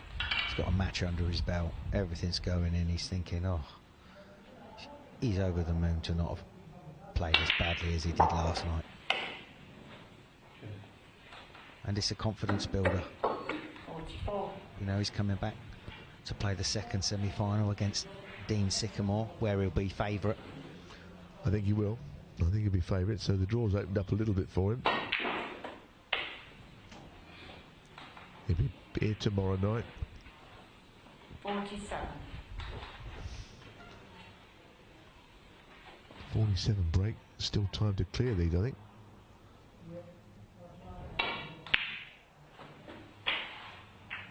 He's like a machine, isn't he, now? 49. A well-oiled one. Yeah, yeah. I'm not sure where the green's going to be potted now, but anyway, attentional pockets. But that was a lot better, and in the end, a good winner, wasn't it, for Matt Ford? Handshakes all round. Steve Bird didn't really get many chances. Matt Ford is through with a very comfortable win.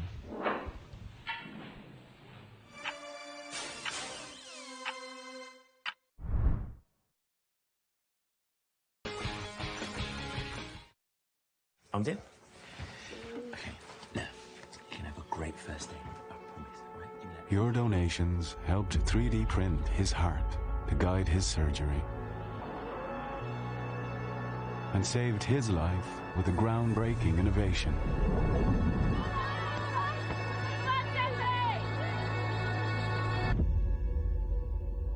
And the future breakthrough that could cure her is closer than ever. Help us turn science fiction into reality and save more lives like hers. Donate £5 to the British Heart Foundation now. When you can buy by Spoke just for you. From a real person. Why buy boring? Shop Etsy. With TalkTalk, you can speed up and spend less on broadband. Out of contract on superfast fibre? Double your speed and you could save £134 on average by switching to TalkTalk Full Fibre 150. Just £32 a month for 24 months. Get ultra-fast full fibre. Average speeds of 152 megabits per second, plus the award-winning Amazon Aero router. Switch to full fibre 150 and save £134 on average. Search TalkTalk Full Fibre for deals that make sense. TalkTalk.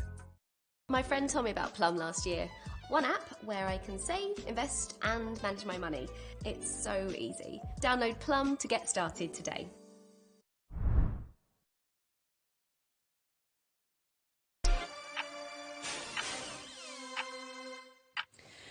Welcome back to the Snooker Legends 900. We have got 3 more matches, so hopefully you're going to be sticking up with us. I know you're probably thinking about getting to bed, but no time for that. Great performance from Matt Ford. He's through to the semi-final. Played Dean Sycamore. Matt, congratulations. Thank you. Just how much better did you feel tonight? Chalk and cheese. Last night I was rushed.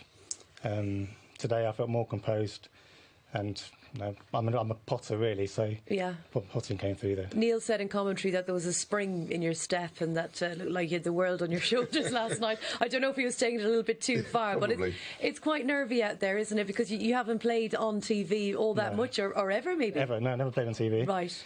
I think going on first last night, there was just the build-up, the anticipation of going on, and it just got a bit too much for me. But today, different ball game. Yeah, I mean, I think you got a couple of chances early. You got yourself into a lead, but it's only towards the end. I think you relaxed when you was in a position where you looked like you were going to win and made a nice break, 40-odd break. So that would make you feel good, and no doubt you can move on from there. Yeah, I'm sure.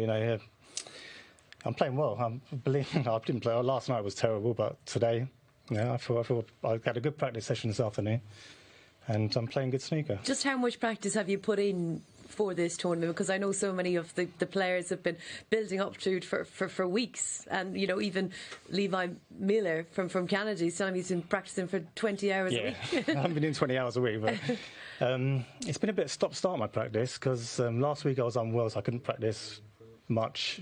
Did a couple of days, but before that I did 2 weeks of solid practice.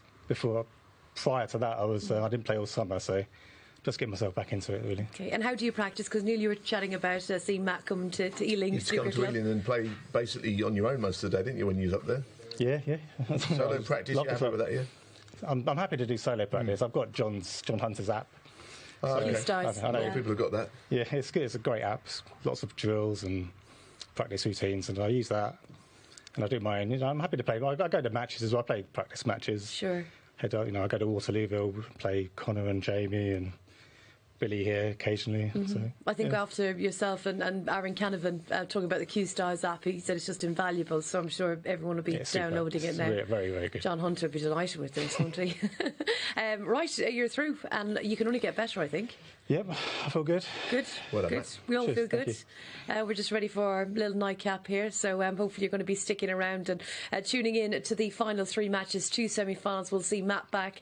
You play Dean Sycamore, you know that? Yeah, I know Dean. Yeah, he's a friend of mine. Okay, cool. 2 pals. We'll see how that goes. Next up, though, it's Joe Johnson, who is 16-5. He's done it. He's upset the odds already. Andrew Higginson, he's 2-9, the favourite. So I think we're ready for the first semi-final of the second night here, week 3. Let's cross over to the match table and to Lee. Thank you, Rachel. We are back for the first semi-final, and I'm joined with the great Billy Castle. Yeah, thank you, Lee. This is a match I'm certainly looking forward to. Both performed very well in their opener matches. Joe Johnson to break. Yeah, Joe Johnson, he's rolled back the years, slamming pinks and blacks and reds and everything into the middle pockets, doubles. I've got to feel a bit sorry for Andy Lavin, because he didn't really put a foot wrong. No, I feel for Andy Lavin there. He's played almost a perfect frame, kept Joe cold, potted well, good safety, and like I say, Joe's potting that long middle potted, and not even that, the follow up with the blacks to the middles was unbelievable. Yeah, he's got to be feeling good, but he's got a tough opponent there. Andrew Higginson is a class act.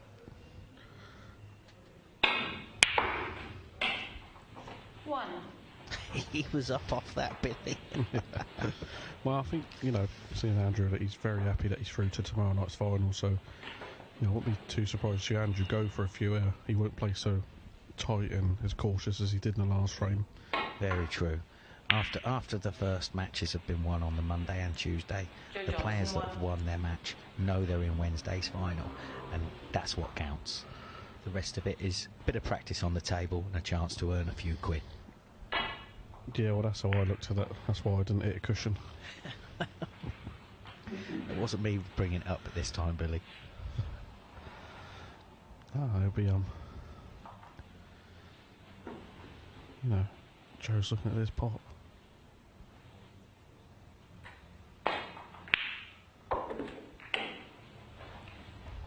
Just keeps knocking them in. You know, before I come up, I was watching him in the practice room, and he was potting everything, Lee, honestly. The long balls, and he was making it look so easy. I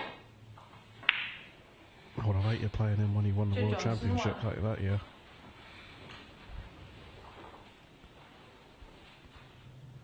Well, I've always said class is class. You know, you don't get gifted your name on the World Championship trophy, mate. No, that stays on there for life. And didn't he follow up with getting to the final the year after? Yeah. I mean, you have to win that tournament. Yeah. I think we see some good standards of snooker tonight, and like Matt Ford there just showed, you know, how good of a potter he is and how good of a player he is. You know, he demonstrated tonight that if he gets a chance, he's going to score. Yeah, because I was kind of horrified how bad he played yesterday, but he was horrified as well. So. Yeah, well, I think it's his first time out there, getting used to the table. He's only got one frame to get used to all the rules, the run of the table. You know, it's tough. Yep. And as you said, players on Monday night, you know, who've lost have gone on to win the tournament so far. So his name's in the hat for the final.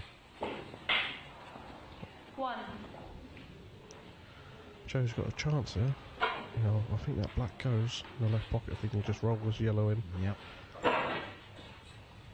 He's potting ever so well, so... It could literally be one visit here.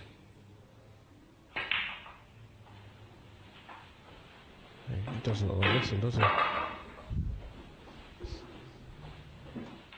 That cocoa's nice this evening, Billy. It's even nicer with that carrot cake, Lee.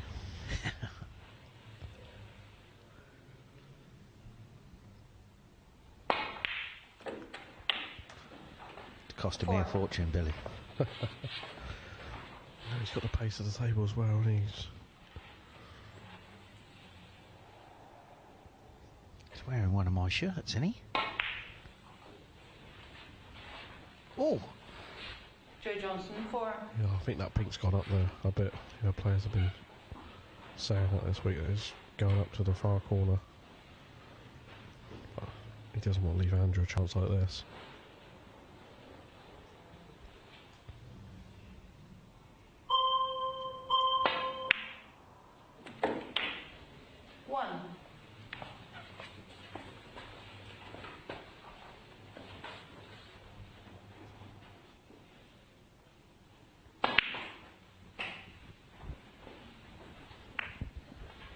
He's got red to middle there, he can move the other red to open the pink up into all pockets now.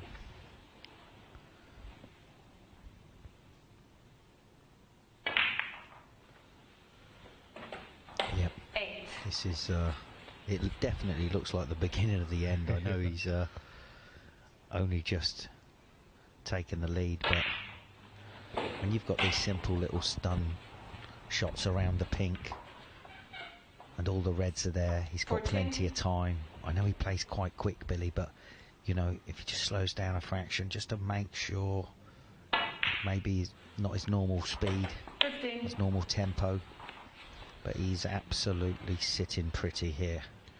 Yeah, you know, a player of Andrew's experience and that, you know, once they get some balls like this, it's, like you said, it's beginning of the end. They're so clinical. 21. You know, that's why he's been a professional for... What's it, 25 years, was it you said? I think he said best part of 20 years, but he still looks quite young, Billy. Yeah, I'd say Andrew's done. 22. He's a lovely lad off the table as well.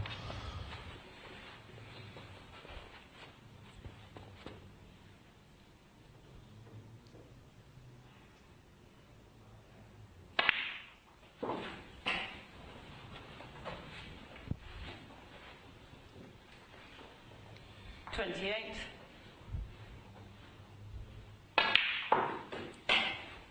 $29. He's in prime position here, Lee, isn't he? Just wants to make certain of this. He doesn't want to give Joe any chance of coming back and doing what he did in the last round. 35. Just a series now, little stunts and screwbacks around the pink and black. Well, that took a ping. Oh, didn't it bounce off that cushion then? Yeah, that took a bad bounce, so this is a very missable pink now. Cool.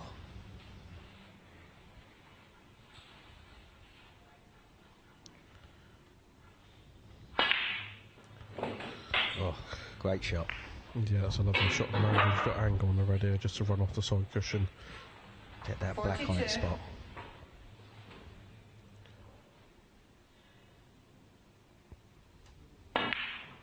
Oh, who saw that coming? Andrew Higginson, 42. Oh, I didn't see that one coming, Lee. What has happened? No, that goes in. It's next 2 or 3 shots, it's over. 36 in it.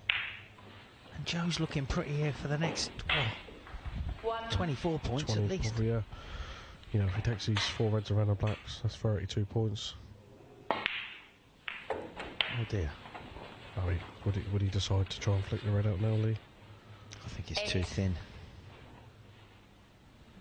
9. Oh, he's managed to get it under control again. Take your time, Joe.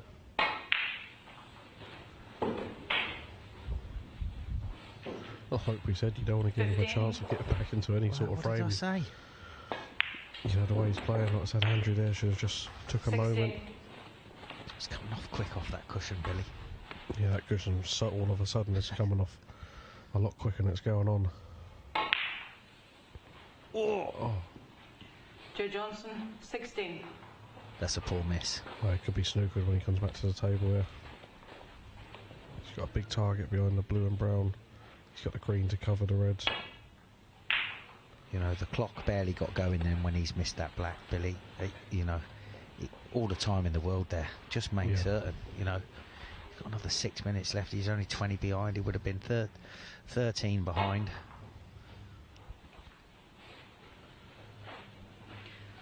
Foul. Andrew Higginson, 4. Ball in hand. That could be that late. Oh, wow. You know, Andrew's road is like a little bit tonight. But that's what you need to win these events. 1.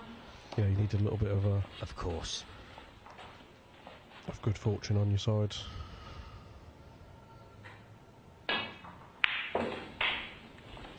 No, he's just going to play the experience shot here. Snooker Joe again.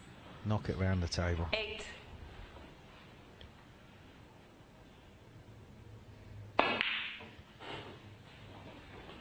It's in the middle. Andrew Higginson, 8. He's not played that good, has he?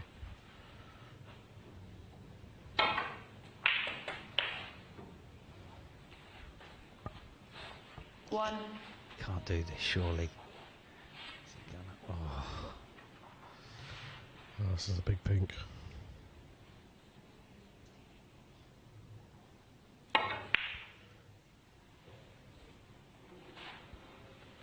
Joe Johnson, 1. That was a horrible shot, that Lee. yeah, he's kind of landed the only place he didn't want to land, really. Yeah, I kind of feel he could have just rolled that red in. You know, he's got And blue come down. and brown. Yeah, even if he comes down in the middle of the table and has to play the pink. He's in a bit of trouble here.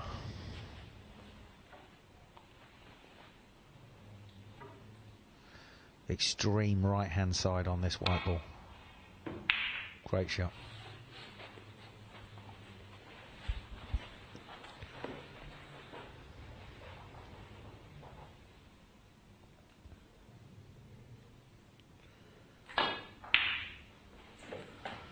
Like I say, it's just another solid frame from Andrew again.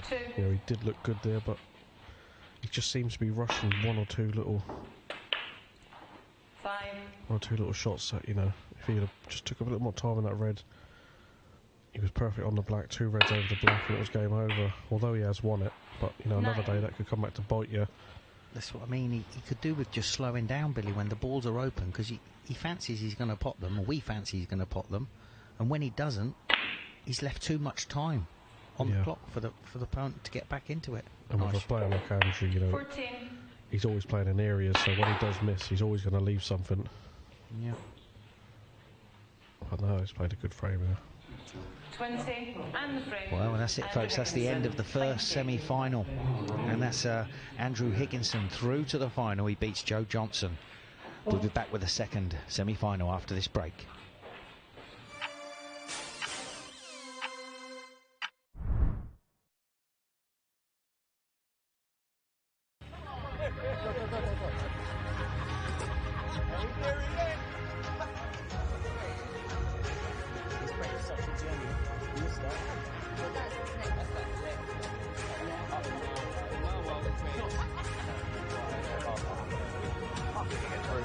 Gamble responsibly with William Hill. Set deposit limits and take timeouts. That's fair play, fair value. Gamble responsibly. William Hill. Become who you were born to be. Study online with Arden University. Get the degree you need for the career you deserve. Join us at arden.ac.uk. Sausages are on. Let's bingo. Just Jamie 45. Are you going to bingo? Do you know what? I'm going to bingo. How about you, Lucky Mouse? Are you going to bingo? I think I'm going to spin-go. Every spin is a winner. Spin the free wheel to win cash and mystery prizes every day. Sun Bingo. Are you going to bingo? Excuse me, but I'm very hungry. Do you think I could have tea with you? It would be fun if the tiger came to tea. I wish I could be friends with a tiger. They certainly need human friends. There are very few wild tigers left these days. Why? Because their homes are being destroyed. I want to help tigers when I'm big. We could start now. Will you call 0800 035 7665 and adopt a tiger for £3 a month with WWF? We're working hard to help protect wild tigers and restore their homes. We won't stop before every tiger is safe. To thank your family for helping bring our world back to life, we'll send you a cuddly toy. Please call 0800 035 7665 or search Adopt a Tiger WWF. So when today's children are big, tigers will still live in the wild, not only in storybooks.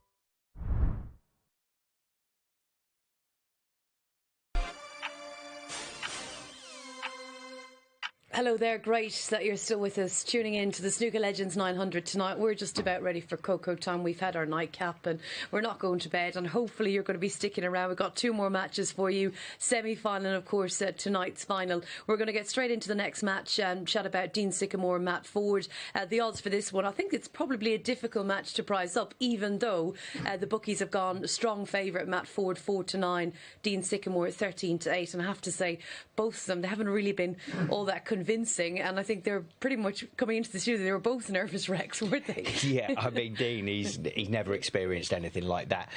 I mean, I know Matt Ford said he hasn't, but you know, he's always done a little bit better than Dean in the tournaments. He's very he's a very strong potter, Matt Ford, so I kind of give him the edge. I don't know whether he's that much of a favourite, but I'd go with him. Yeah, I think, well, the bookmakers make him favourite, but I know what you mean, it's tight. I think Dean got his match won. Of the 2 of them, if you hadn't seen them play before, then you'd probably say Matt was favourite, really, because he ended up making 40-odd break, I suppose. Yeah. So he's got that little bit of scoring power over his opponent. Definitely.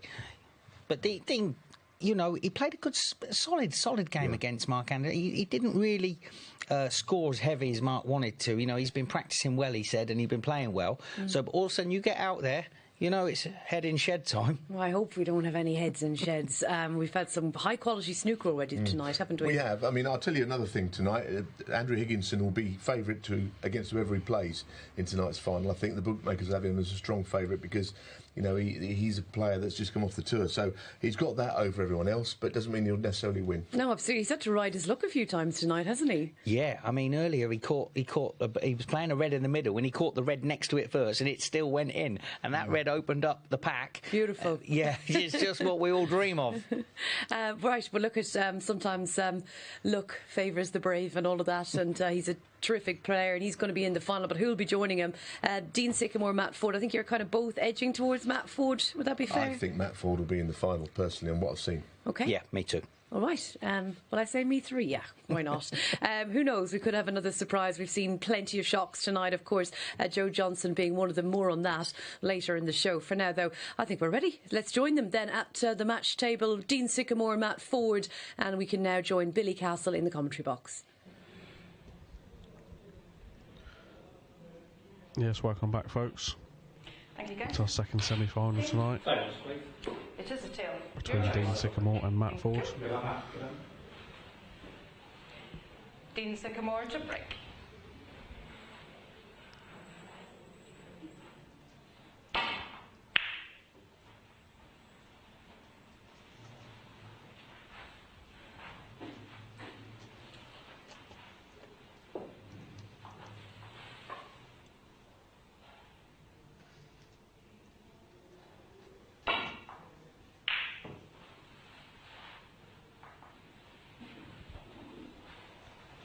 He certainly got a little bit more confident, didn't he? I thought towards the end, Matt Ford in his match against Steve Bell, made a 40-odd break, come up here feeling a lot better about things than last night. And if he can take that same form in, he'd probably be fancied to win here.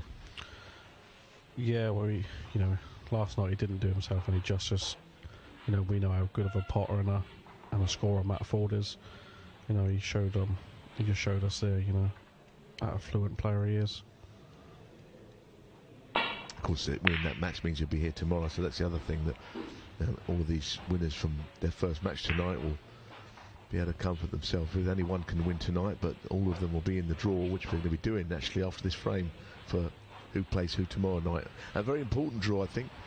There's a couple of players who wouldn't want to play each other, and opportunities for all, so we'll see how that goes. Nice pot. Yeah, that was a nice pot there, Neil. Like I say, both players now should be, a lot less nervous. They're both in tomorrow's final, so their Q-arm should be a lot freer now.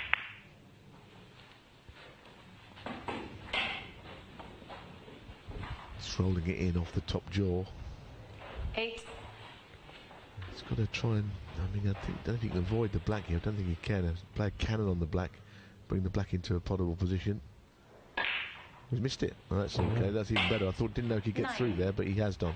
Yeah, it's a nice little shot there. I didn't think he could avoid the cannon, to be honest, but yeah, he's got just a simple plain ball shot off the bottom cushion up for the red in the right corner pocket here. And Dean looks more confident now, doesn't he? Having got a match behind him. Yeah, well, that would have done him the world of good. You could see 16. He needed that match behind him, and now he looks a different player already.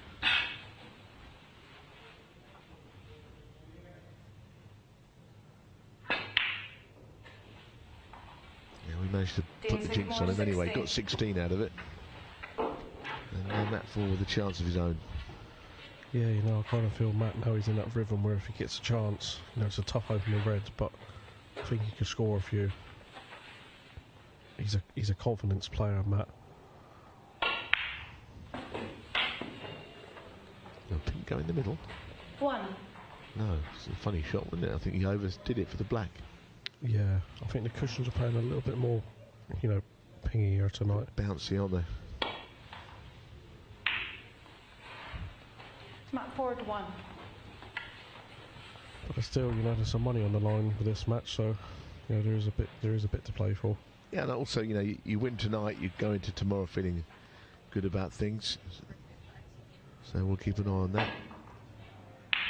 I think Andrew Higginson, he will really fancy his chances of winning tonight and winning tomorrow. But as we saw last night, he lost to Patrick Wallace, who made a 70-odd break against him. So we just don't know what's going to happen.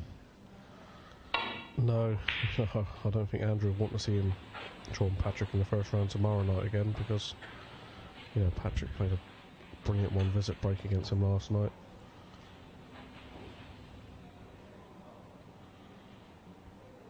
But I was very impressed with Dean's safety game in the first match.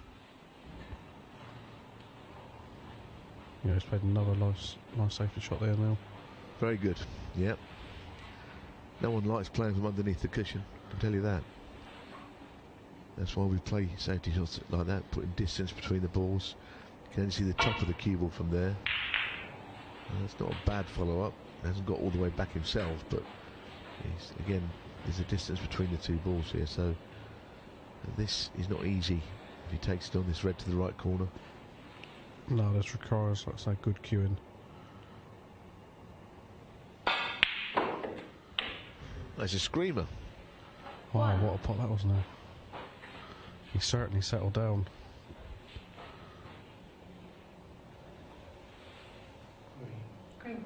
You know, this is for these amateur players to play on this platform, you know, live on TV, seeing their families, you know, him giving an interview, this would be sort of life-changing for him. You know, it's a massive opportunity for him to showcase what he's all about.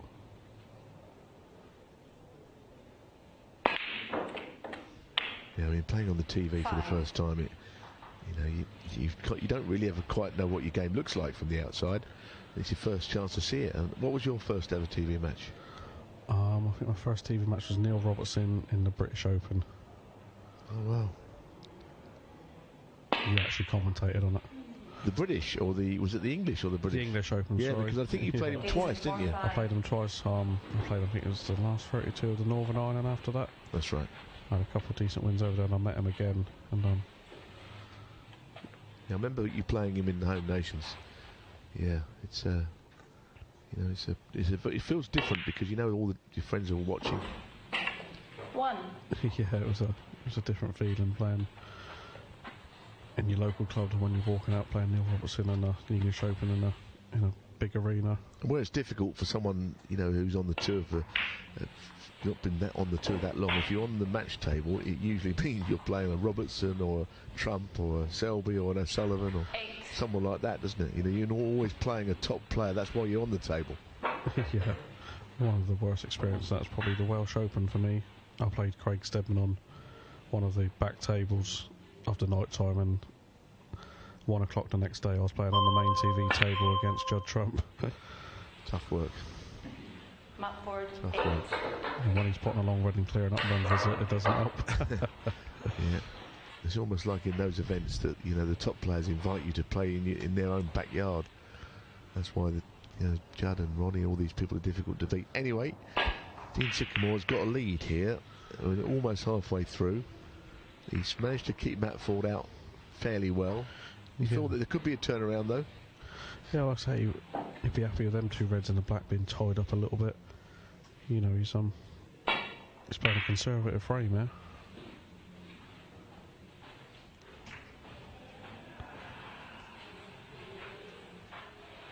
Now he's potted well this frame, he's played good safety, so...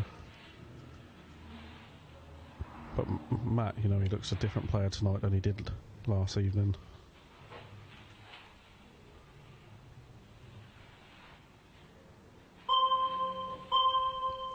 They're going to have to rush. Just got the timing. Oh. Well, it was worth waiting for, wasn't it? What a shot. What a pot that was. He's knocked some lovely long ones in this frame.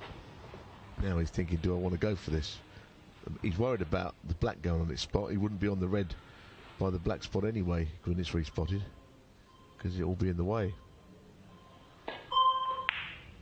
Well, he's absolutely made sure of that one. Yeah, I'd say he's taking the points now to try and build a nice little early lead. He's got a 20-point lead at the minute. Still a lot of time left.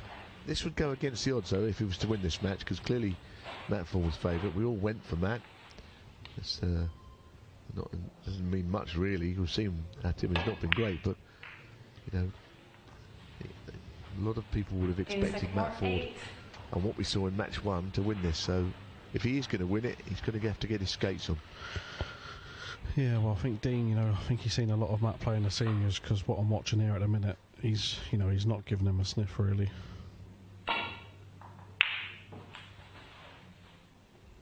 He's keeping him quiet. He's not giving him any chance to ever go at a long ball.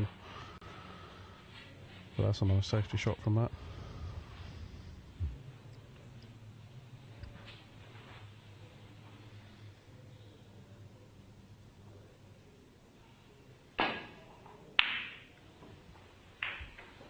dreaded double kiss. He's been a little bit fortunate there. Don't know what the shot is here. There's hardly...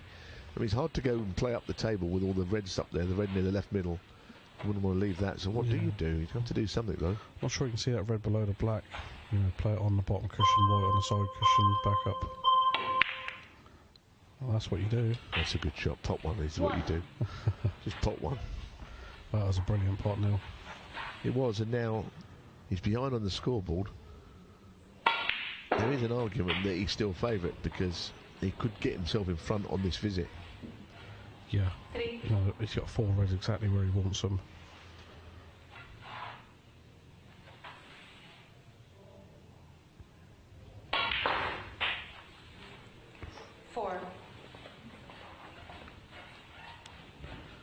He doesn't need to do nothing too fancy with the green air, just on and off the cushion.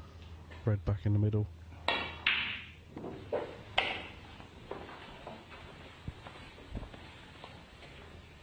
He's taken low value colours with these couple of reds. That's the only thing against this, that you know he's not really scoring very many, but everything's building up to him getting past Dean Sycamore's score, but he's taking bulk colours, so you know you have to pot a lot of balls to make 20 when you're taking yellows and greens. Yeah, you'd have liked to got down to the pink or black straight away. You know, he's not really affected to score too much here, but he could accumulate a few points now that he's in a prime position. Yeah, that was a good shot, actually, to finish there. Now he can get himself in front. You know, now he's queuing through the cue ball tonight. Now he's a lot more confident.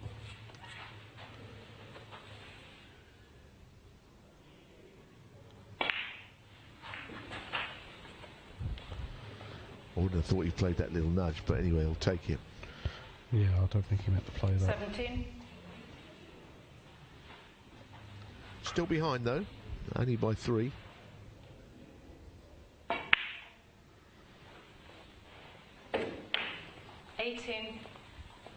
So we can start to have a new leader in this frame. Not sure if he's got the angle to get to this red. He might have to come off 2 cushions. No, he's just playing to take the lead. 24.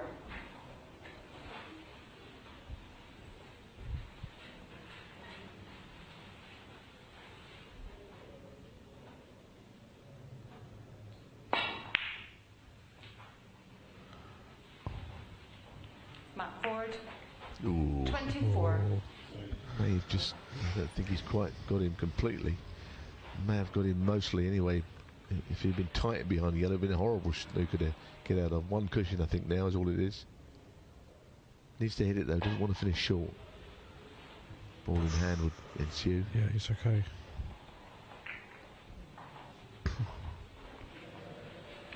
Nothing in it, and still time for Dean Sycamore to nose his way back to the front. He was in front for most of the frame, but just fallen behind. Yeah, this frame's, you know, it could go either way. It's very much in the balance. Good safety shot here from Dean.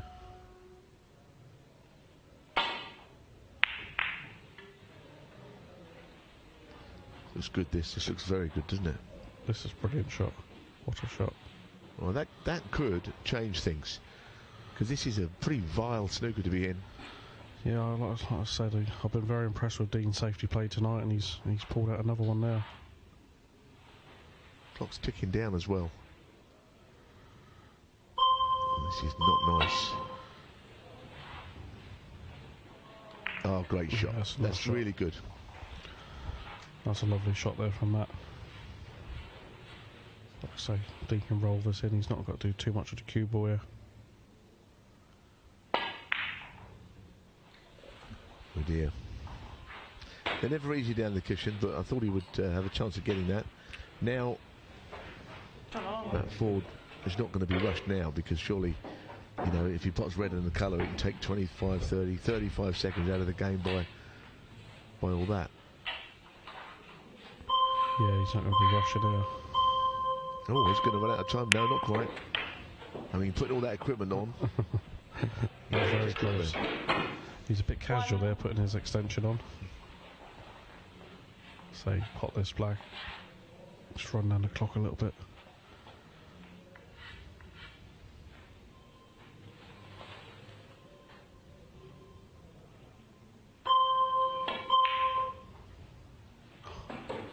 He nearly twitched it.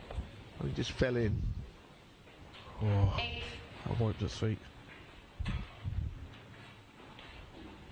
I think time is going to be running out for Dean Sycamore here. Yeah, I think the shot is just to stun the red around the angles, lead the white on top of the other one here. I thought he'd win, you know, but he's made slightly heavy work of it, but he ultimately is going to get this job done. 25 seconds, nowhere enough time for Dean Sycamore. He'll be back tomorrow, though, Dean, with his chance in the finals night. But I think he looks at the clock knowing that he's not quite happy.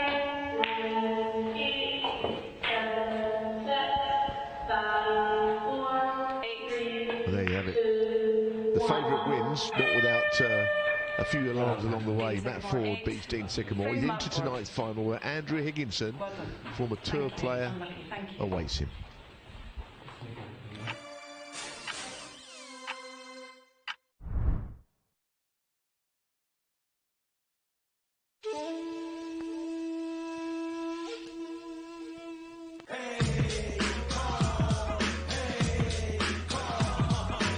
A great new car, he got Dallas stores galore. Either through or trust the dealers or delivered to your door. Every car includes a warranty. That's just what we do, and we guarantee you'll love it. We'll give your money back to you.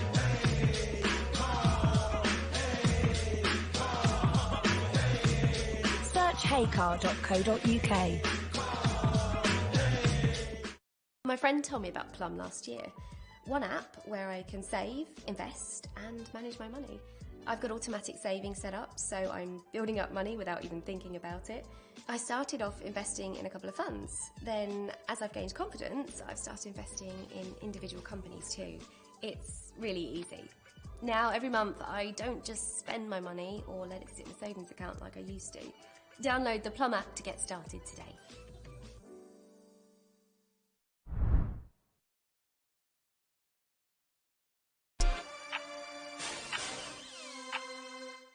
And then there were two, folks, and we are delighted to look forward to Andrew Higginson and Matt Ford. What a match it will be. Before we get your selections, 1 to 2 for Higginson. We're not doing the draw yet, Neil. Ford, 6 to 4. But it's a good reminder to everyone we will be doing the draw soon. But who's going to win the final first up? Look, I think Andrew Higginson is a class player of the whole lot of this week. You know, all of the 3 nights on this Group 3, I think he's a class player. But I think he'll probably win this. But yeah, look, we'll have to wait and see. I think 2 to 1 on would be a bet that a lot of people would be interested in. Okay, and yourself? Yeah, listen. Matt's played much better than he did yesterday, and he's in it to win it. But I've got to go with you, and it's Neil's pundit's pick as well. You know, it's a good shout, and he is a class act. Class act. Neil or Andrew Higginson? Second? Both class acts. Well, he didn't mean me. I know that much. No, I think I know who he meant. He's just getting a bit excited because I said he could hold the bag. Listen, we don't want to peak too soon. We will be doing the draw shortly, but I guess tonight the theme has been nerves, jitters, and we talk about the Snooker Legends 900. Changing amateur snooker and gaining the exposure of television, and we've seen with Dean Sycamore and in particular Matt Ford as well just how nerve-wracking it can be. What about you two? Your first experience, Lee, on television? Mine in my non-professional days would have been sort of against Mark King in Holland, where I played very well, and as a professional I had to play Stephen Hendry in Aberdeen, and it was I'm wearing a Tinsley kind of shirt, see-through Tinsley negligee kind of shirt, and I just felt like the whole of Scotland was going, who's this idiot playing Stephen Hendry? He pumped me 5-0. I couldn't wait to get out of there. Well, at least you never got a brick thrown at you, which could have happened up there. He's people's favourite, you know. That was after in the Tinsley shirt. What about yourself, Neil? I played in Junior Pot Black against Paddy Brown. My first professional match against Bill Werbenick. In short matches, it was the Yamaha. It was a 3-group, but he went to the toilet after the first frame. He's gone about half an hour. How did he return? Yeah, well, he was fine, but you know, he liked a beer. So when he went out, he was gone a while. Sculling a few. Yeah. Oh God, yeah. Right. Well, it's great to see that a few of those players that had the nerves are over them, and of course we'll be seeing them back tonight. Right. So let's get on with the draw then, shall we? Right. So you first, or you go first? Oh well, you ready? Serious stuff. This. It's nice to have a live draw, though. Number 4. Number 4 is Patrick Wallace from Northern Ireland. Against number 3. And Patrick will play Gary Filtness. Oh, it's a seniors clash. Could be a we like that. We like that. First on tomorrow night. Oh. Number 1. Number 1 is Raymond Fry, who won the final last night from Northern Ireland. Against number 6. Number 6 is Andrew Higginson. Ooh, wow. That is a real good match. Could be the 2 winners. He's not won yet, but it could be, couldn't it? Number 7. 7 is Dean Sycamore. Against number 5. Against Joe Johnson. The one and only. The one and only, who actually started off tonight's show with an absolute bang. We'll be looking back on that later in the show. Number 8. Number 8 is Matt Ford. And finally... Levi Meiller. Yes. Number 2, is that right? Number 2, yeah. He had to be him, he's the only one left. Indeed. Number 2 is Levi Meiller, who's come all the way from Canada, so he plays Matt Ford. Who he played last night and beat. Yeah, and I suppose both of them would probably be happy with that draw, I would have thought. One of them would be happy after it, I know that much. Yeah, I mean, it's a tough one to pick. One of them's going to be happy, yeah, sorry. I was concentrating, I wasn't listening to you then, Neil.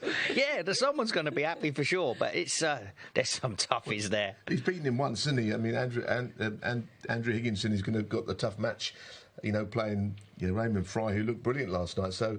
The draw's a bit lopsided, but an open draw's what we love, isn't it? And it's absolutely heart-destroying, isn't it, for some of these players tonight? We've lost Andy Lavin, who did absolutely nothing wrong. He didn't do anything against wrong at all. Joe Johnson. Liam Graham, who's travelled from Scotland. Yeah, he was beaten by Andrew Higginson. Mark Ganderton, he'll probably be kicking himself as well. Yeah, but listen, they all came to play tomorrow. So whatever excuses you've got, if you didn't play well, your contact lens comes out. Yeah. It doesn't matter what your excuses. You came to play tomorrow night, and they'll all be looking forward to it. And the standard will raise again tomorrow. Indeed. And Steve Bird as well lost it to Matt Ford. Yeah. The other thing quickly, Joe Johnson against Dean Sycamore. After the match, Joe, if he wins, he'll say, can't remember his name or anything, and he'll perform all kinds of miracles to beat him. Yeah, which he it's been really Joe Johnson miracle to start the night. But as I said, we'll look back on that. We have got the final coming up, so hopefully be sticking around. Right, shall we just take a look back on the draw now that we've made it so professionally done? Here we go. Patrick Wallace, Gary Filtness, Raymond Fry, Andrew Higginson, Dean Sycamore, Joe Johnson, Matt Ford and Levi Meiller. Someone from the top half's winning for me. Well, I think you're right. I think that's it's absolutely loaded up the top half, isn't it? There, embarrassment of riches. But listen, I still say Andrew Higginson is the best player in this event. But Raymond Fry would have something to say about that, given that he won the whole thing last night. And if Andrew wins this final, it'll be the first time I think the 2 winners will have met anyway in the first up. So yeah, the draw's absolutely top heavy, isn't it? Yeah. I mean, nasty business up that top. It's horrible. I mean, even the first match, Patrick and Gary, I mean, they know each other really well. They've played the seniors together for the last 10 years. Just horrible. I don't fancy picking anyone. It's horrible. It's a great week and just sit back and watch them all. And that's coming up from 10 o'clock tomorrow night. And Raymond Fry, I actually have to give Rianne a shout out. Well, she's not completely done it yet, but she did go with Raymond Fry as an outsider, actually, to win this week. Yeah, good call. So he could be doing that, but of course that's all tomorrow night. Right, let's get the final underway. Thank you so much for your company, and I hope you're going to be glad that you stayed up for this. We've got Andrew Higginson and Matthew Ford on the way in a couple of minutes' time. I'm going to go for a quick break. We'll see you soon.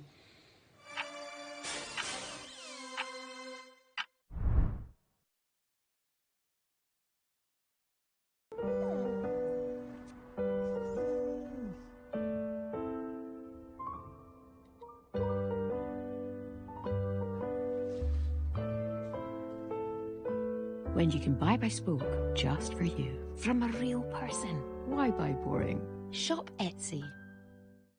My friend told me about Plum last year. One app where I can save, invest and manage my money. It's so easy. Download Plum to get started today. Children affected by the war in Ukraine urgently need our help. Hospitals, homes and schools have been destroyed. UNICEF is working for all children affected by the war in Ukraine, providing clean water, family hygiene kits and safe spaces to rest and play.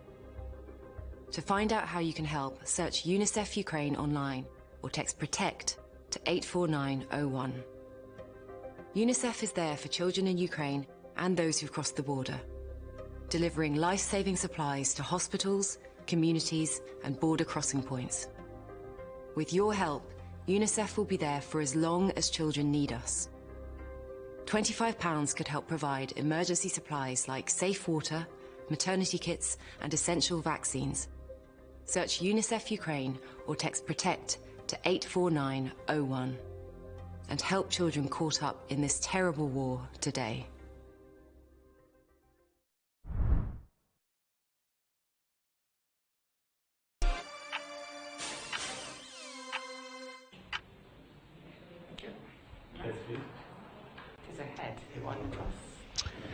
Welcome back.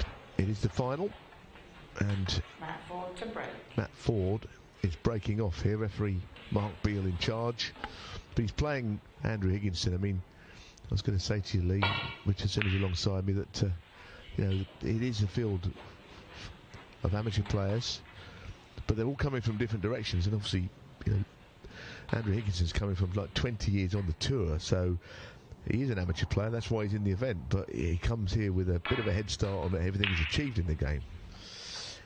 Yeah, only a slight favourite over Patrick Wallace, who has been there and done it. Correct. But obviously Patrick's was many years ago, whereas Andrew's just literally fallen off the tour.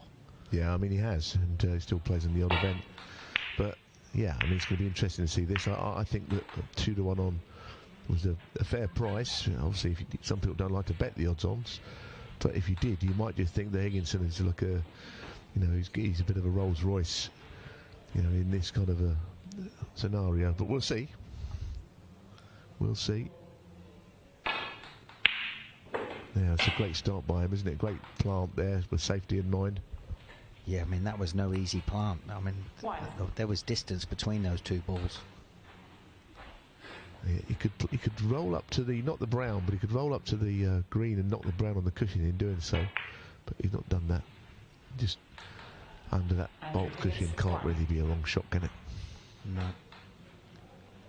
Yeah, I think he's a strong favourite here. It's you know, for Matt Ford, he's got to, you know, he's going to have to pot well and get in and stay in. And well, time will tell. That's good safety. Great safety. Yeah, and Andrew just tapped the table there to acknowledge that. Yeah, you're talking about a player who, you know, went to a ranking final 2007 in front of Neil Robertson in that final, made a 147. So, yes, that's not recently, but in some of his recent matches have been good. No, but he's got the pedigree. I know that he led Ronnie O'Sullivan 4-0 in the German Masters in 2012. Ronnie come back to beat him 5-4. That was the year he won the world title again, got his career started. Yeah, I watched that match. That was an unbelievable performance from Ronnie at 4-0 down. It certainly was. So this is the kind of play you're talking about. But over 15 minutes, who knows? Believe it or not, you've got to be a good player to get 4-0 up on Ronnie O'Sullivan. Yeah, absolutely.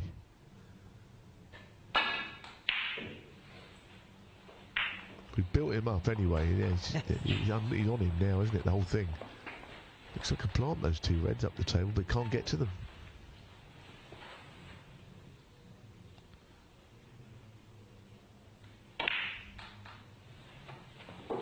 One. Well, he's in. Yeah, I mean, he could do with making 32-40 or something like that here, something fairly sizable. And then all of a sudden it becomes a great leveller. got a plant in the middle, I think. If it's not a plant, it could be made into one, I suspect.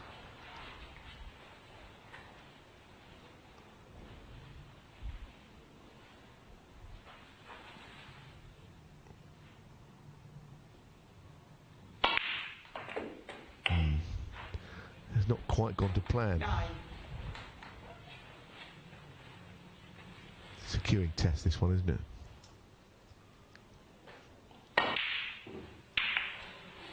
Didn't play it like he really fancied it, I didn't think. At 4, 9.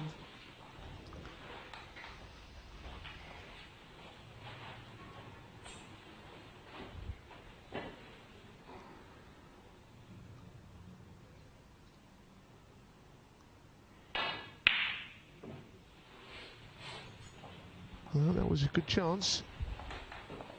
Still don't have the plants on. Both players have looked long and hard at those couple of reds. There's the red into the middle, though, goes directly here.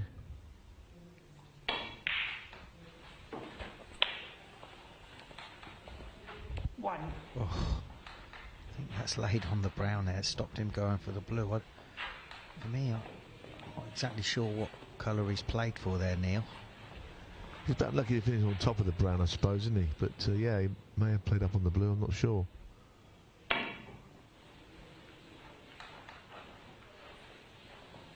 Well, good safety.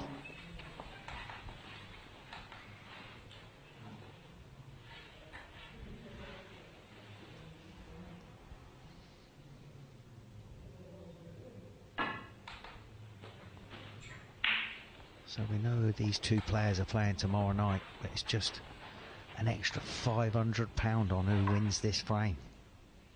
It's not bad money, is it, for winning a 15-minute frame of snooker? You know, we played 45 minutes tonight for £500, mate. Yeah.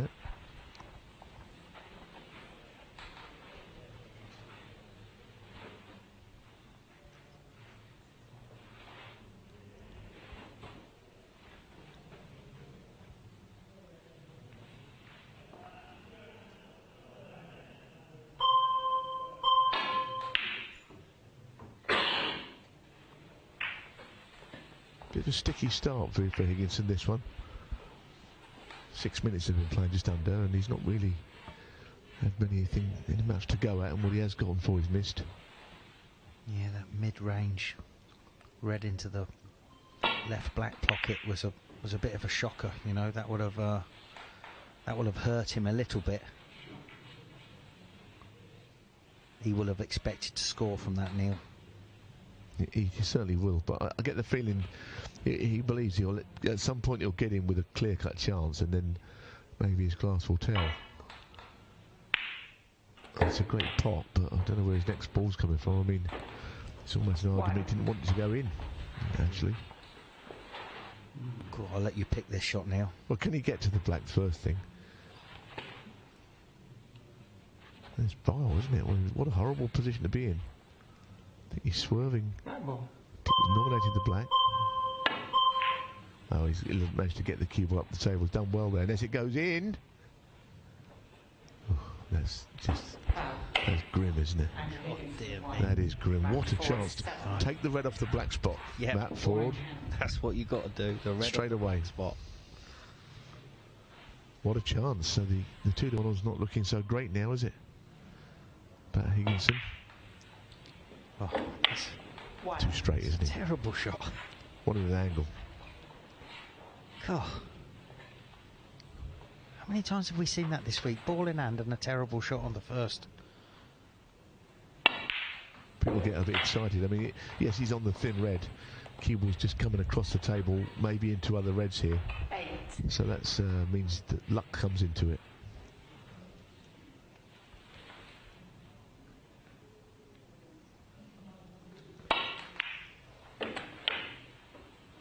Managed to avoid the reds, but now he's on the side rail, so 9. I don't think he's going to make that many here unless he plays some shot to get colour and a red from here. I mean, Andrew Higginson can't believe his luck. I mean, unless he knocks this in and carries on potting them, but...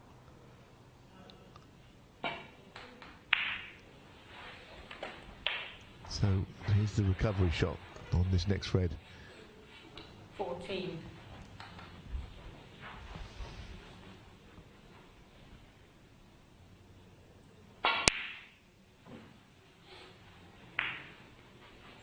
Matt Ford, 14.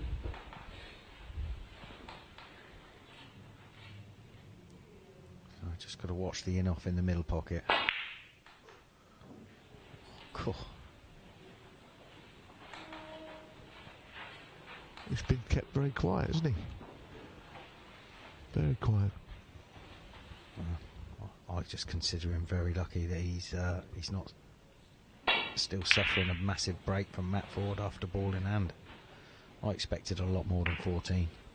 Now he's there a plant this time. He's having a look. And he's sort of waiting for this all to start for Higginson, but nothing's happening basically.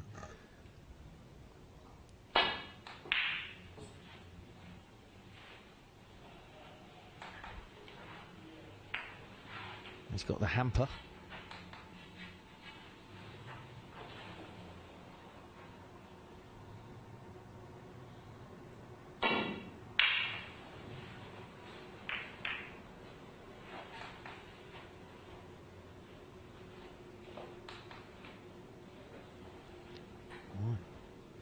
Where's his way back to bulk after this?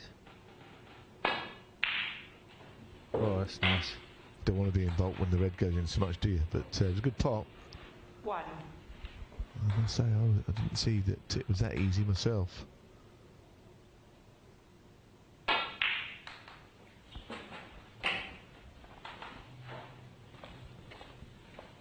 Six.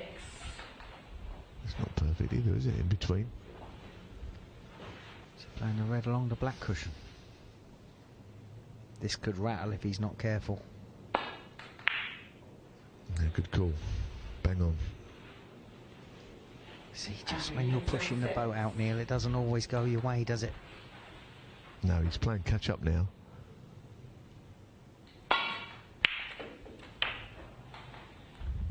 just can't believe he's played it that way. 1. Well, he wanted to come sort of towards the red or to the right of it, not behind it. Anyway, look, he's doing all right. Oh dear. Was doing all right. Matt Ford. I think that Higginson's still going to win this, you know, but it's absurd. You're going to have to come soon. I don't know how many chances Matt Ford sort of wants in the balls there, but, you know, if he lands on the blue, just top side. He's favourite now for me, even though he's still always behind. I'm going to make a statement. I think he's favourite. 4 minutes. I completely agree. Favourites don't always win, but I just think that finally he's sort of broken free and has got this chance.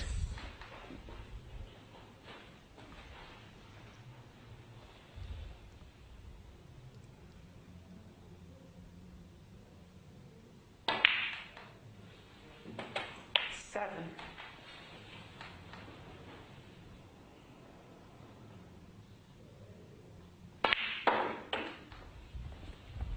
This has got to go.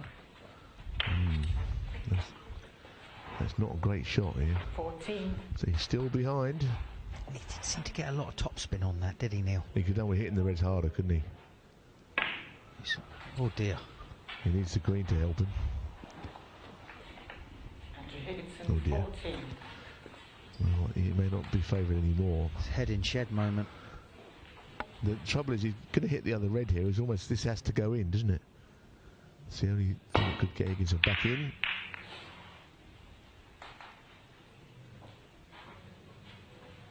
So the cue winds up going all that distance away. They seem to sort of bend almost around the back of the yellow there. Well, it could have done if it got a little bit side on that, Neil. Yeah. You know, against the cloth it can curl the other way. So he's just had to try and play a consigning. Oh, that's an absolute. That is a killer. Matt Ford, 4. Ball in hand. I thought Higginson was still going to win this frame, but I'll be honest, I'm not sure he's going to win it now. Because it just hasn't happened for him, and that's an example of how these things go. 1. You know, he's had ball in hand there, and he's landed wrong side of the pink. I know he's got a red over the pocket, but 7. you know, making things difficult for yourself, Neil. Yeah.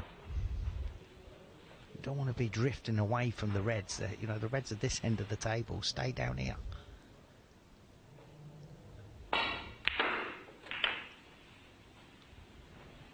So that's... I mean, he might not even want to play this blue, might he? He might think, well, I'm going to stay down the other end of the table here. Yeah. But the yellow one... Oh. This is tough. Oh, well played. Well, my advice is Higginson here. I'm sorry if you went against it, but you might have thought, well, if the boys are going Higginson, maybe we want to be with Matt Ford. If so, you've probably got that right. Everything pointed to Higginson, and I still think he'll win the whole thing, but he's not going to win this frame, I don't think. 12.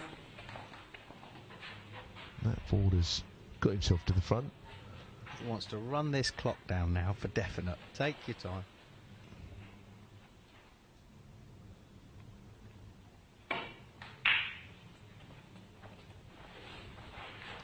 Matt 40 Ford, seconds, 12. not long enough, is it? I don't think.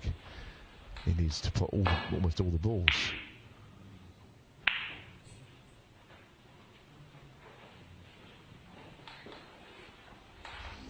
Well, different player tonight, Matt Ford from last night. He was all over the place last night, wasn't he? Against Levi Meiller. But the handshakes, and tonight's winner is Matt Ford. What a comeback from yesterday. Andrew Higginson lives to fight until tomorrow, where he'll be one of the more fancied players. But Matt Ford wins day 2.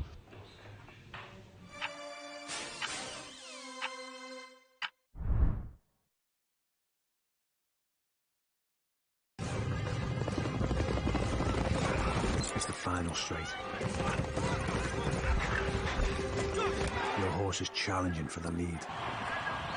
Victory is so close you can taste it. This magnificent animal giving everything for his jockey. And in the last strides, your horse is beaten. Fortunately, with Coral, you'll get a free bet up to £10 if your horse finishes within a length of the winner. Available every day of the season. Coral. Family life. It's made of ups and downs, and those little moments. But should the unthinkable happen to you? Life insurance from Legal & General can help look after monthly bills, the roof over their heads, childcare costs, and most importantly, your family. Because no one protects more families in the UK than us. Premiums start from £5 a month and they never rise. Plus there's a £100 gift card after you apply. Legal & General. Ensure life goes on. The stunning snow leopard is ruthlessly hunted by poachers. We urgently need you to help protect her by adopting a snow leopard with WWF. We'll send you an exciting adoption pack and you'll see how you're helping us with our vital work. And with a cuddly toy leopard, it makes a great gift. Adoption costs just £3 a month. So please call 0800 038 1033 or search WWF Snow Leopard today. Thank you. When Tony passed, we wanted to celebrate him his way. All he ever spoke about was bite this, bite that. I'll never forget our first date. Huge grin on his face as he rode up on that big noisy thing. And that's exactly the way he'd want to be remembered. At Co-op, we know everyone is different. That's why we offer funeral plans to funeral services that are personal, every step of the way. Co-op, it's what we do.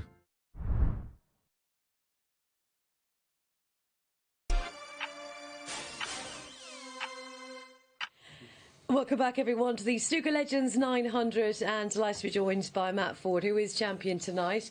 We're having a bit of a giggle. We thought it might be the Mitchell brothers that have just joined you on your TVs. But well done, Matt. Thank you. Great stuff. Real turnaround compared to last night to see you really produce some good snooker. You must be very satisfied.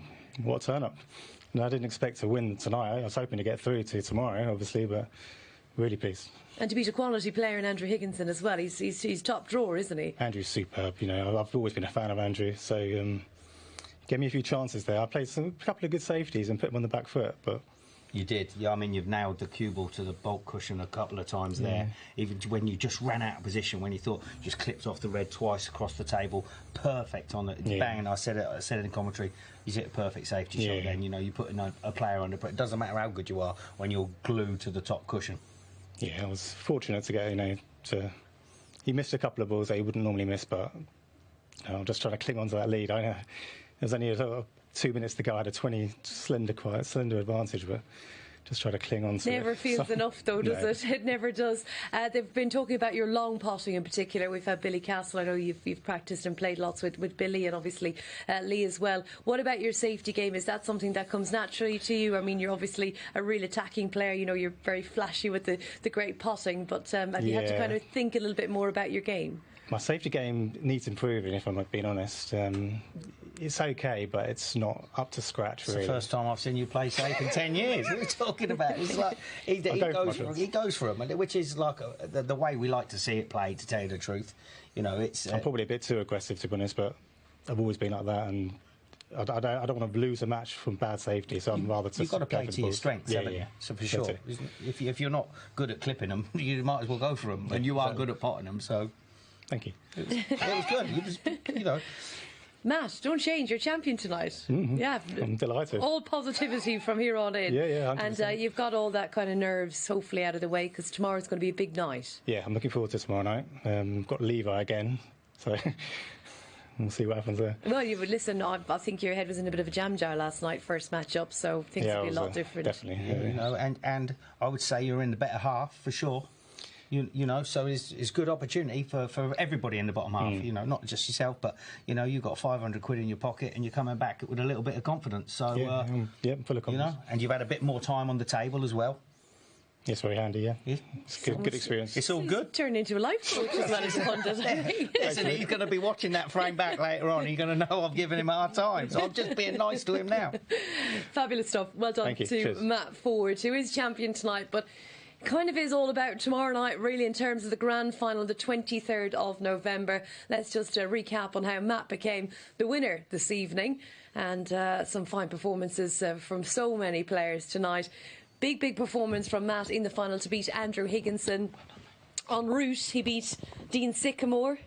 Two pals, know each other well.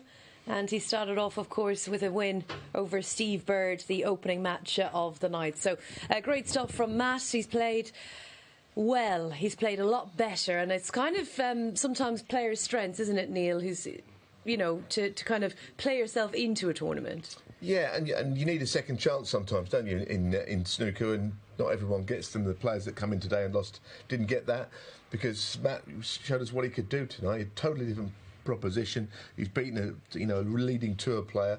All credit to him. And you know, we mentioned the way the draw lines up now. You know, he actually is in that bottom half, so he might fancy a good run himself. Who are you really sad to lose tonight? Well, for me, I'm not sad, but I mean, you've got to feel for Andy Lavin, because you know, even then they both had a few chances in that final there. Andy Lavin didn't really put a foot wrong. Joe's potted two unbelievable balls and ended up putting him out. I mean, he was a strong favourite to win that frame, and he's gone home. Well, he had it all, hadn't he? In the bag, you would have thought, Andy Lavin, until this very moment of Joe Johnson magic. Let's look back.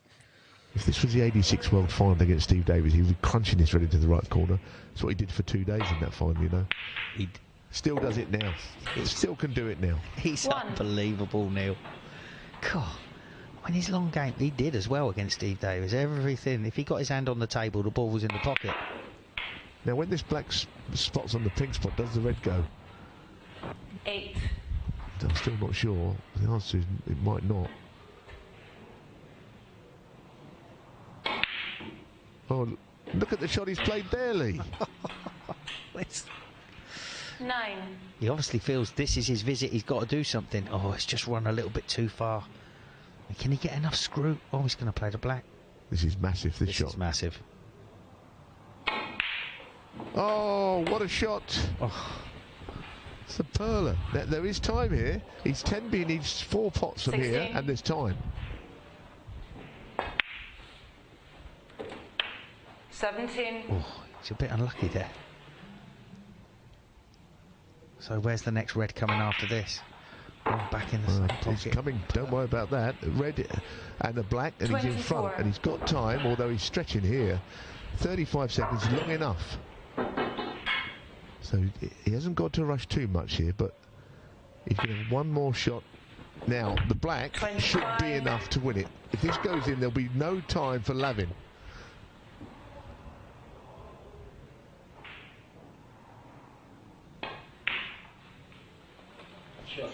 Well, what about that? Unbelievable. My hands are sweating now. This is incredible. Joe Johnson has played brilliantly here, and Andy Lavin has, I don't think he's missed a ball, and he's lost. What about that? That was incredible. Joe Johnson, with a vicious counter-attack, has come and won on the line to beat Andy Lavin. Well, as you've heard there from Neil in commentary, you know, Andy Lavin, he hasn't missed a ball and he's lost. Have to be really gracious in defeat there. It was quite a nice moment at the end. I think he probably couldn't believe his eyes like you guys and myself and everyone that's been enjoying that first match.